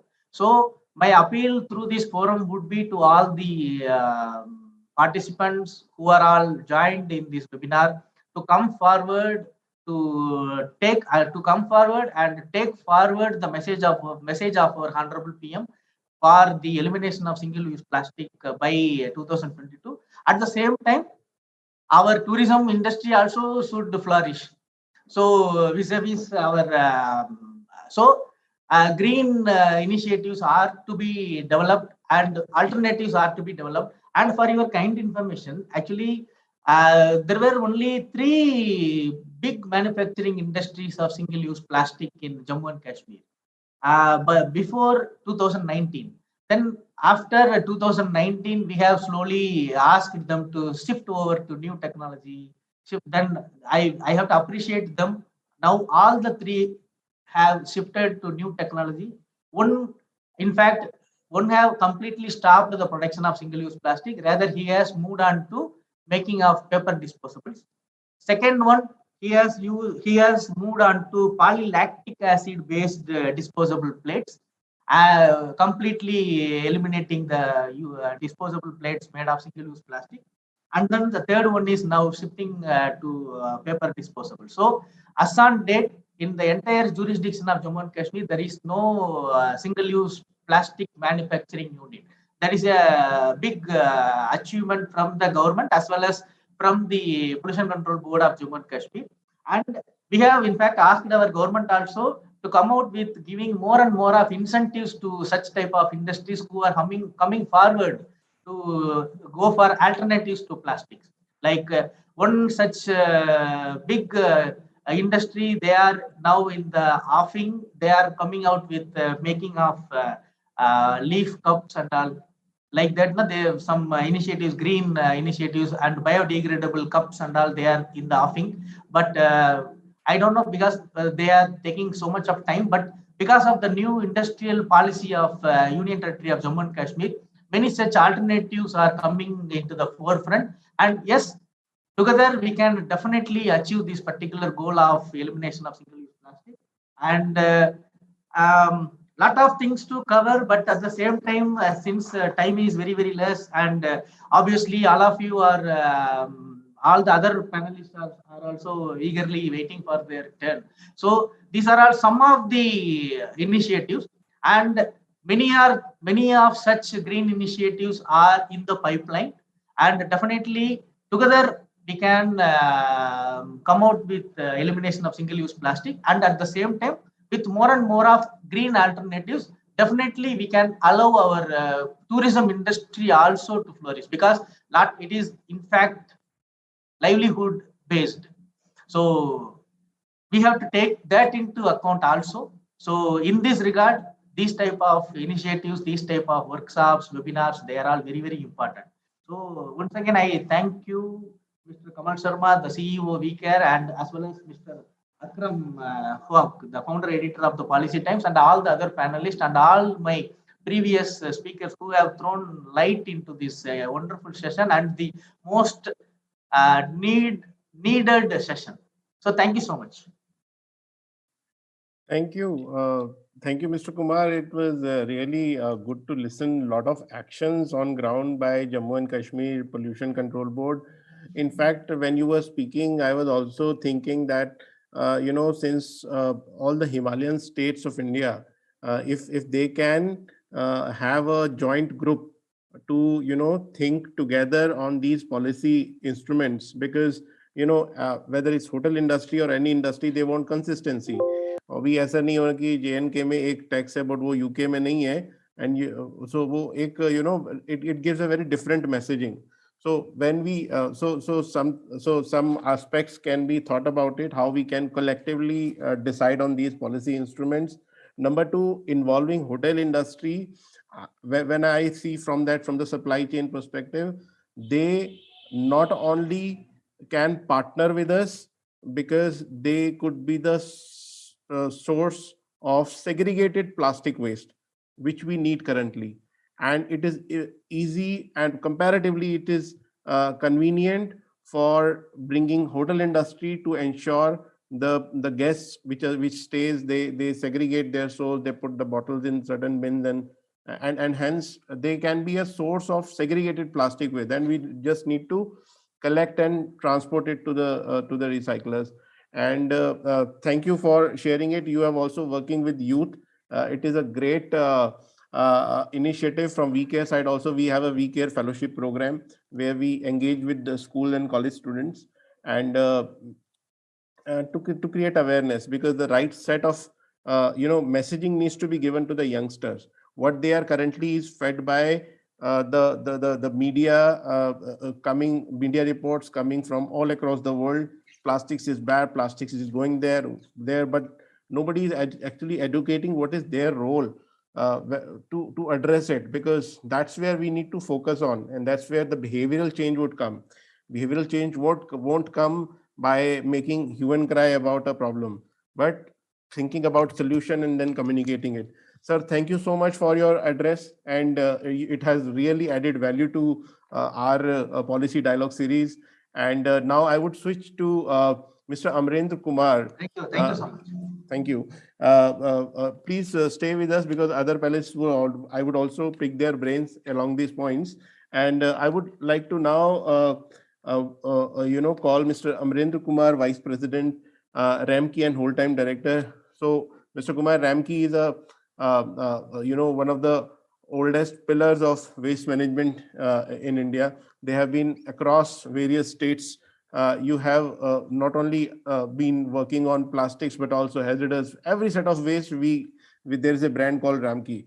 So what do you think that, considering this northern region specific geographical needs and requirements, what do you think that what are the ways and means we can scale these initiatives? What do you think that would require larger initiatives to approach the stakeholders, sensitize the masses around their responsibilities? Over to you, sir. Thank you, Kamalji, and first of all, congratulations for the second edition of this policy dialogue series. It was really intriguing, the first session, and I think the second session is also coming out very well. Thank you, Akram, for organizing this session equally well, just like last time. I would like to start with expressing my gratitude to Mr. S.P. Subudiji. Very grounded feedback as far as what the regulators feel about the plastic challenge which is there, and also to Shri K. Ramesh Kumarji. I think the point which you mentioned, it's still in my mind, the plastic check post. That's something as a concept, if at all, if you can scale something like this, to across all these northern states, a change at scale can definitely be carved out. So very, very grounded feedback and very, very clear in terms of what initiatives will work and what won't work. But I would like to start with a step back, and I was just ruffling through some of the earlier speakers and also about what this is, what this sustainable tourism is all about, and it ultimately boils down to a very simple definition, that a tourism that sustains and enhances the geographical character and a geographical character of any location is its environment, its culture, the aesthetics, the heritage, and the well-being of its people. Right? So these are the 5 things. If any kind of tourism helps to enhance and sustain all of this, it's sustainable. And the first which comes is the environment part of it. And when it comes to environment, we know that the plastics in any tourism-centric location is one of the major challenges, or one of the major focus area when it comes to protecting and conserving our environment.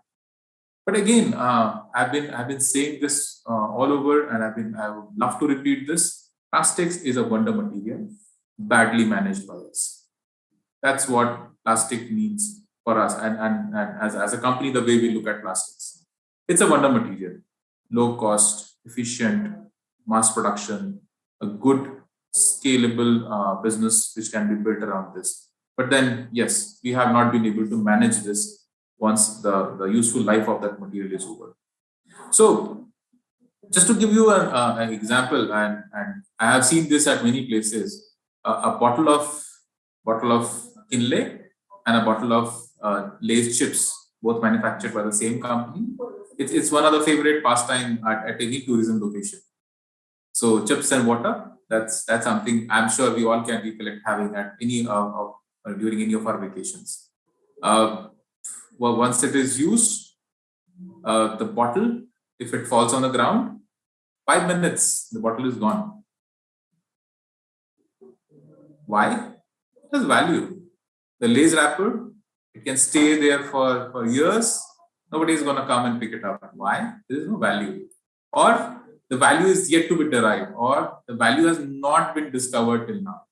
So there is a need to understand the human behavior, understand what kind of technology and infrastructure we have, and then decide what works for these locations and what won't work for these locations.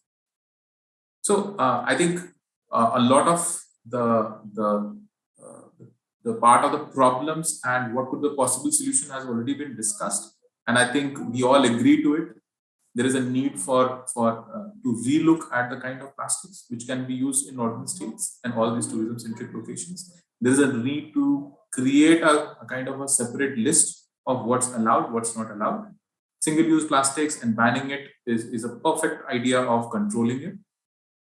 But as we speak, the burden of tourism on our states is further going to accelerate. 2 reasons. One, our Prime Minister has always been vocal about going local, and he has been promoting local tourism over global tourism for quite some time now. And we have just come out of a pandemic, and that's also one of the reasons why the local tourism is gaining much more popularity compared to, because the travel options are restricted. So I think this topic is set at a very, very opportune moment. There is a growing local or a growing preference of local tourism. The use of plastics will further accelerate. There is a need for immediate control on how we can conserve our environment. So I think this dialogue should come out with some clear action points so that those can be taken on ground for very swift action. So as a company, what we think is I would like to restrict it to 6 action points, which as a company we believe can help accelerate the change, or at least to some extent catalyze the change. First and foremost, we all know there are difficult to recycle materials, small packets, sachets, materials made of multi-layer plastics. there is a need to immediately relook at that when it comes to its utilization in northern states or tourism-centric states. If it is difficult to recycle, rest assured, it will be very, very difficult to collect it back post-consumer and get it out of the local environment. Second, go local. When it comes to using any sort of alternate packaging or any sort of replacement, we need to ensure that the local availability of material is ensured, so that there are no long-term material security challenges. Third, and this I think point has been really deliberated quite a number of times, is implementation challenges. We have some of the very stringent policies, but when it comes to on ground, there are real infrastructure and implementation challenges. So how do we take care of those implementation challenges? The implementation challenges can be taken care by through infrastructure creation. We are very happy to serve Uttarakhand in the city of Dehradun, where Ramki is managing the municipal solid waste, both for door-to-door collection and also processing and disposal. And we are also keen to set up waste to energy to take care of any non-recyclable fractions which are arising out of it. And we know that with the right infrastructure, with the right assets, and with the right focus on source segregation, a lot of these challenges can very well be taken care of. And I would look forward to feedback from Sukriti sir as to how does he feel, how are we able to manage the city of Dehradun. And I would also take this platform to take some honest feedback of how he feels our service as far as the city is concerned. But having said that, we have felt that once we have those right infrastructure and equipments in place, a lot of these challenges can very well be taken care of. And now, in fact, we are proceeding ahead to set up an MRF and do a Dehradun to ensure that further segregation of the waste is done in a scientific and technology-rich environment, so that the materials are put to good use rather than ending up at landfills or such locations. And I think in terms of infrastructure creation, I would like to go back to the point of using these hotels as not only as a service provider, but also as a catalyst for bringing this transformation. I really appreciate that point, that the touch point for any tourist who comes on to this state starts from the cab operators to the hotels, to the sightseeing, back to the hotels, to the restaurants, and then again, a cab or to the airport, or a cab to a bus station, or a cab to a train station, and then they go back to their location. So we need to look at all these touch points one by one, see how we can control the plastics in terms of their usage and in terms of collection post the usage is done. If we look at all these touch points and execute right infrastructure in place, I'm very confident that such challenges can very well be taken care of, and the reverse logistics can be managed in these locations as well. Next is what we feel is involving the stakeholders.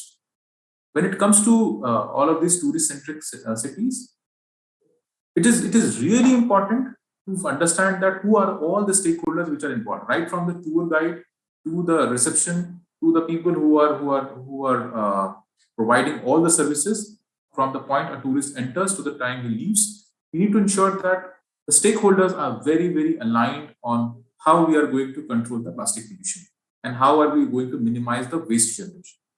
And fourth, or the fifth one is investment in human capital. In Dehradun, that's a experience. What we have is that it was really tough initially for us when we started serving the city to get the right human capital in place to ensure that the understanding is consistent across all the stakeholders, both in terms of the people who are collecting the waste, to the people who are transporting the waste, to the people who are handling the waste, who are doing the source segregation and everything. So I think it's also very, very important to ensure that we invest in the right human capital to ensure that whatever policies and whatever we want to implement gets implemented in letter and spirit. And I think, Kamalji, I totally agree on your point that all these northern states represents a common challenge and as well as a common opportunity as well. So if all these northern states can collaborate and come to a common platform, there can be a very, very consistent policies across which can work for all these states. And then what will actually happen is that there will be a policy consistency. And also, if there is a need for creating an alternate packaging or a redesigned packaging, there will be a large enough market for all the brand owners to ensure that those also can be served in an economic and cost-efficient model. So with this, I would like to hand over it back to Kamalji. Very, very happy to be here and look forward to the rest of the session. Thank you. Thank you, Mr. Kumar. You have, mentioned some of the key elements of plastic waste management when you elaborated these points, and I totally echo with your this thing. But there are now with the development of technology, there are a lot of usage are now coming up for even multi-layered packaging. There are organizations which are the entrepreneurs who are now coming up with very unique ideas to work it, and now we need to look at how we can scale them up so that at a national level we have a solution, because those innovations are there, but those innovation needs to be scaled up. So now I would turn to Mr. Paras Gupta. Mr. Gupta, you are leading GEM Enviro, and you are basically one of the waste management agencies that most of our members engage with. You have also been actively implementing the CPR for a number of years. So I would like to understand from your perspective that when you look at single-use plastics, because your organization is also handling every set of plastic waste coming out of it, what do you think that how much impact does it make when India goes for a banning of single-use plastic? And also, what do you think that could be key enablers for scaling the initiatives, specifically in the context of northern region? So over to you.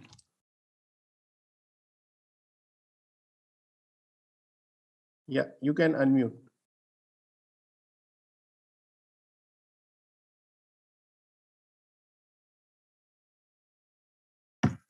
Yeah, thank you, Kamal, and thank you, Akram, for inviting us on this panel. And my regards to all the dignitaries who have joined. It is a very enlightening, session with all of you.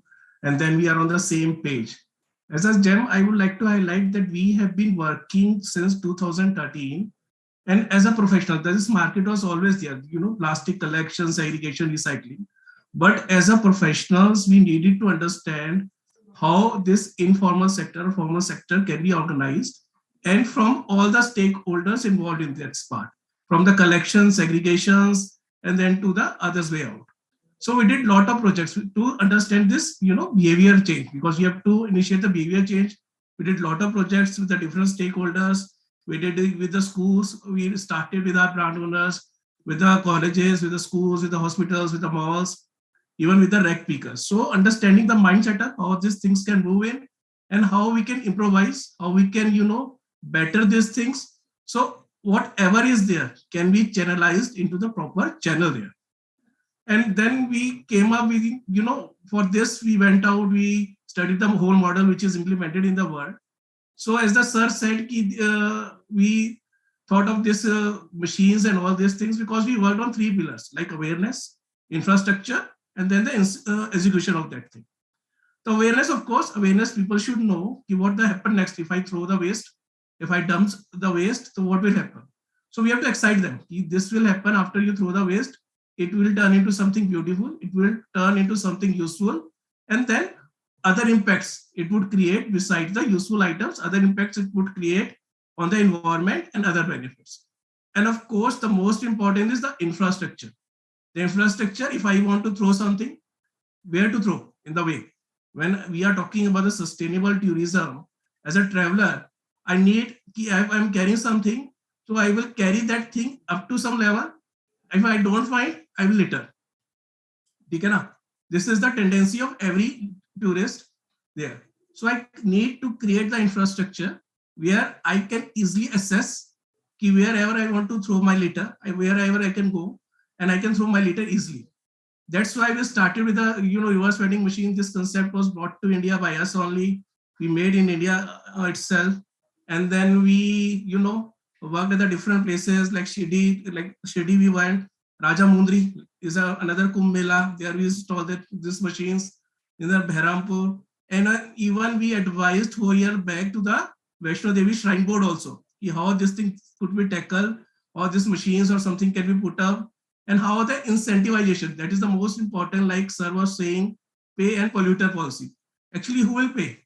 Because the tourist is there for the 2 days, and if we cannot trace it. But if we incentivize, we pay back some system, if he is throw something, another will pick up, rat picker, eco warrior, something, and then it will go into the proper chain. So we have, with the IRCTC work at the different railway stations, so we work at the ground level, at the source, how the things can be collected, how the things can be moved in the proper channel, and how the things can be, given to the recycler. So even at this tourist place, all the things litter is mostly from the tourist. And if someone gets the right place to dump or nearby, he will definitely dump in that place, and we can get the source and segregation from there only. So this is the one point. Second point is banning of anything if there is no alternatives, not a solution, because you see, single-use plastic is being used by the very, very low, level of the society, and they need it, something. Okay, na? To provide, first we have to provide the alternative. Actually, the thing is, it should be a voluntary thing. Okay, this thing is not useful to me, I should not use it. But then they need an alternative to that thing. And it is a very big industry. So we need to provide the alternatives to the industry. Only then it can be, implemented successfully. It can be done successfully. So until and unless cost effective and anything is there which can replace the current, single-use plastic, it would not be so successful, because you can never, pressurize something. You can never do the things in a very successful way when you don't provide the other things to them. So I see, of course, the people are working on that way, and the things have started coming in. We started a long time back. We did, like, say, hotel industry and all these things. We have worked on many projects on these things. So we are very hopeful. We are very passionate about these things. And of course, we are executing in a very robust way, in every way where we can do the things. And we are, progressing in this way. So our main thing is EPR and all these things we see from the perspective of the society, how we can help the society to grow up, how can we make some impact, how can we leave some impact on the society by doing something and guiding it to the right way. So with this, Kamal, all things are said, actually, and this is a very elaborate thing. We can keep on talking for a day or two or a month on these things. So this is already many things are said. So my thing is, key only the infrastructure for doing the things, because it has to be created. So anyone who is want to, dispose of anything, and proper incentivization of that thing. Because if you don't put something in that thing, another person who needs that incentivization would do it. And we have done it. And that is a monetary incentivization, actually. Not, Nimbu Pani or flowers or something like that, but that is a monetary incentivization.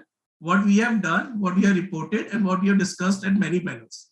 So, most of the tourism and this sustainable we can build when we incentivize proper way, or we can, implement some deposits system, which can be implemented at a, pilot scale at somewhere. So we guarantee it will, derive the result from that thing, and we can always help out in this thing. The commercial, I will keep it short. So this is my submission, and we can help you a lot in this way. Thank you, Mr. Gupta. And it was really, you highlighted a very important point that the infrastructure is what we need to look at currently. There are a lot of learnings that we all have as stakeholders on EPR implementation, but now we need to have a right set of infrastructure. When we say infrastructure, it's not only about the collection infrastructure, but also the kind of recycling that we do. We are also thinking about chemical recycling so that we extract the plastics in a quality which can be, going back to the manufacturing. We also need to understand that, although the citizen involvement is need of the hour, but somewhere we have to, make a very clear distinction that as a country, I don't have resources to, manage. As in the earlier session, one panelist mentioned that, we have to catch the single-use plastics at a wholesale level itself. One, it goes to the market. There is no one because they are all unbranded. So there is no one to pick up. There's no one to make use of it. There is, because those are the manufactured from styrofoams and all those kind of things. So definitely alternatives are there as we mentioned, but we need to look at the via media, that how we can bring those entrepreneurs to a scale that they can supply, because the requirement of industry is huge. So for that kind of a requirement, those entrepreneurs needs to be supported by certain policy incentives, by certain guidance or hand holding, then how they need to manage their stuff. So I think we also had one panelist, Mr. Rakesh Mishra. Mr. Mishra, are you there? Because we are unable to see you. Because for some reasons he may not be able to join us, but now we are about to close the session. But I would like to take few questions. If anyone has any questions, then they can just mention, use the question panel, and then share your question so that we can take them to the panelists. So before these questions come up, let me just consolidate on the key learning out of this session. One is that we need to look at innovative ways to ensure that polluter pay principle is implemented. There is a public. We need to have a carrot and stick policy. Not carrot would not work and stick will not work. We need to look at consistent policy to be implemented. We need to have involvement of citizens when it comes to segregation of waste at source, whether we do it through formal network of hotel industry or through engaging the youth or school clubs or eco clubs. So that is, these are the other areas. And also then looking at the infrastructure that we need to, so that the issue of infrastructure is huge, and that's where the larger policy directions, and WeCare would be also be placing these points to central government. Mr. Subudhi has raised his hand. Mr. Subudhi, over to you, please. Yeah. Thank you, Kamalji. Mr. Tiwari from Ramki is still here. Mr. Amrendra Kumar. Amrendra Kumar. Amrendra ji, yes. Yeah. No, Amrendra ji, actually, I know Ramki is doing a lot of things throughout the country, and Ramki Dehradun mein bhi karta hai. Dehradun में you are processing our 300 ton per day facility. लेकिन मैंने देख रहा हूँ अभी नगर निगम के साथ भी बात कर रहा हूँ. नगर निगम has issued notices to you also. Ramky को हमने भी इशू कर रहे हैं कि जो सेग्रीगेशन है, सोर्स सेग्रीगेशन है, कि आप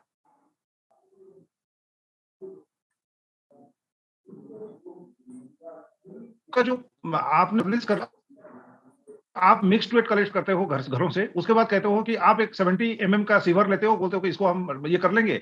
जो अमाउंट, जो सीविंग के बाद जो मटेरियल मिला उसको हम 28 डेज विंट्रो में डाल देते हैं, फिर उसको सीव करते हैं और हम कंपोस्ट होता है. ये तो टेक्निकली रॉन्ग है ना, क्योंकि आपका अगर मिक्स्ड वेस्ट है और जैसे इंडिया के लोगों का ये है कि हम हर तरह के कूड़ा को एक पॉलिथीन के अंदर डालते हैं, गांठ बांधते हैं, भेज देते हैं. Now in that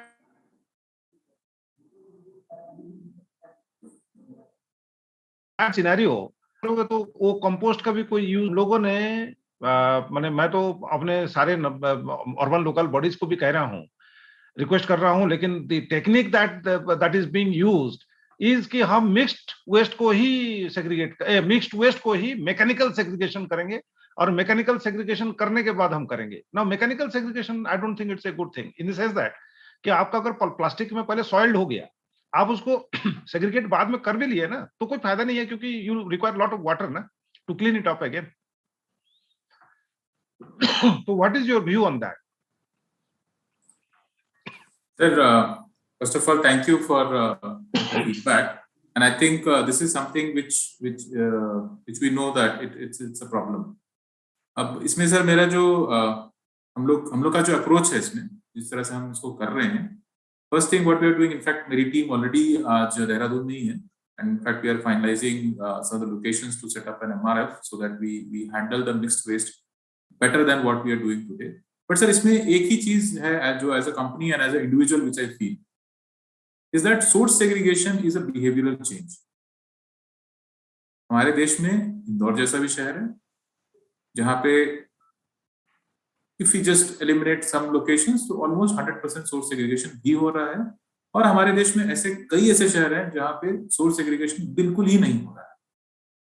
सो हमारा जो इसमें व्यू है सर, वो व्यू है ये कि अनलेस जो लोकल कॉर्पोरेशन है, और हम तो सर बेसिकली लोकल कॉर्पोरेशन के बिहाफ में वहां काम करते हैं. So if there is a very जो आपने बताया था सर कि carrot and stick principle, to ensure that there is a right source segregation we need to have some kind of a carrot and stick principle as well. जैसे इंदौर ने अपने citizens को ही penalise करना शुरू किया the moment they started and they wanted to do it at a city wide scale and they really wanted to drive it. So उस तरह का कुछ सपोर्ट अगर हमें भी मिले सर, so source segregation बहुत ही मुश्किल है ऐसा नहीं है sir. It can be done. It has been done and it can be done in future also.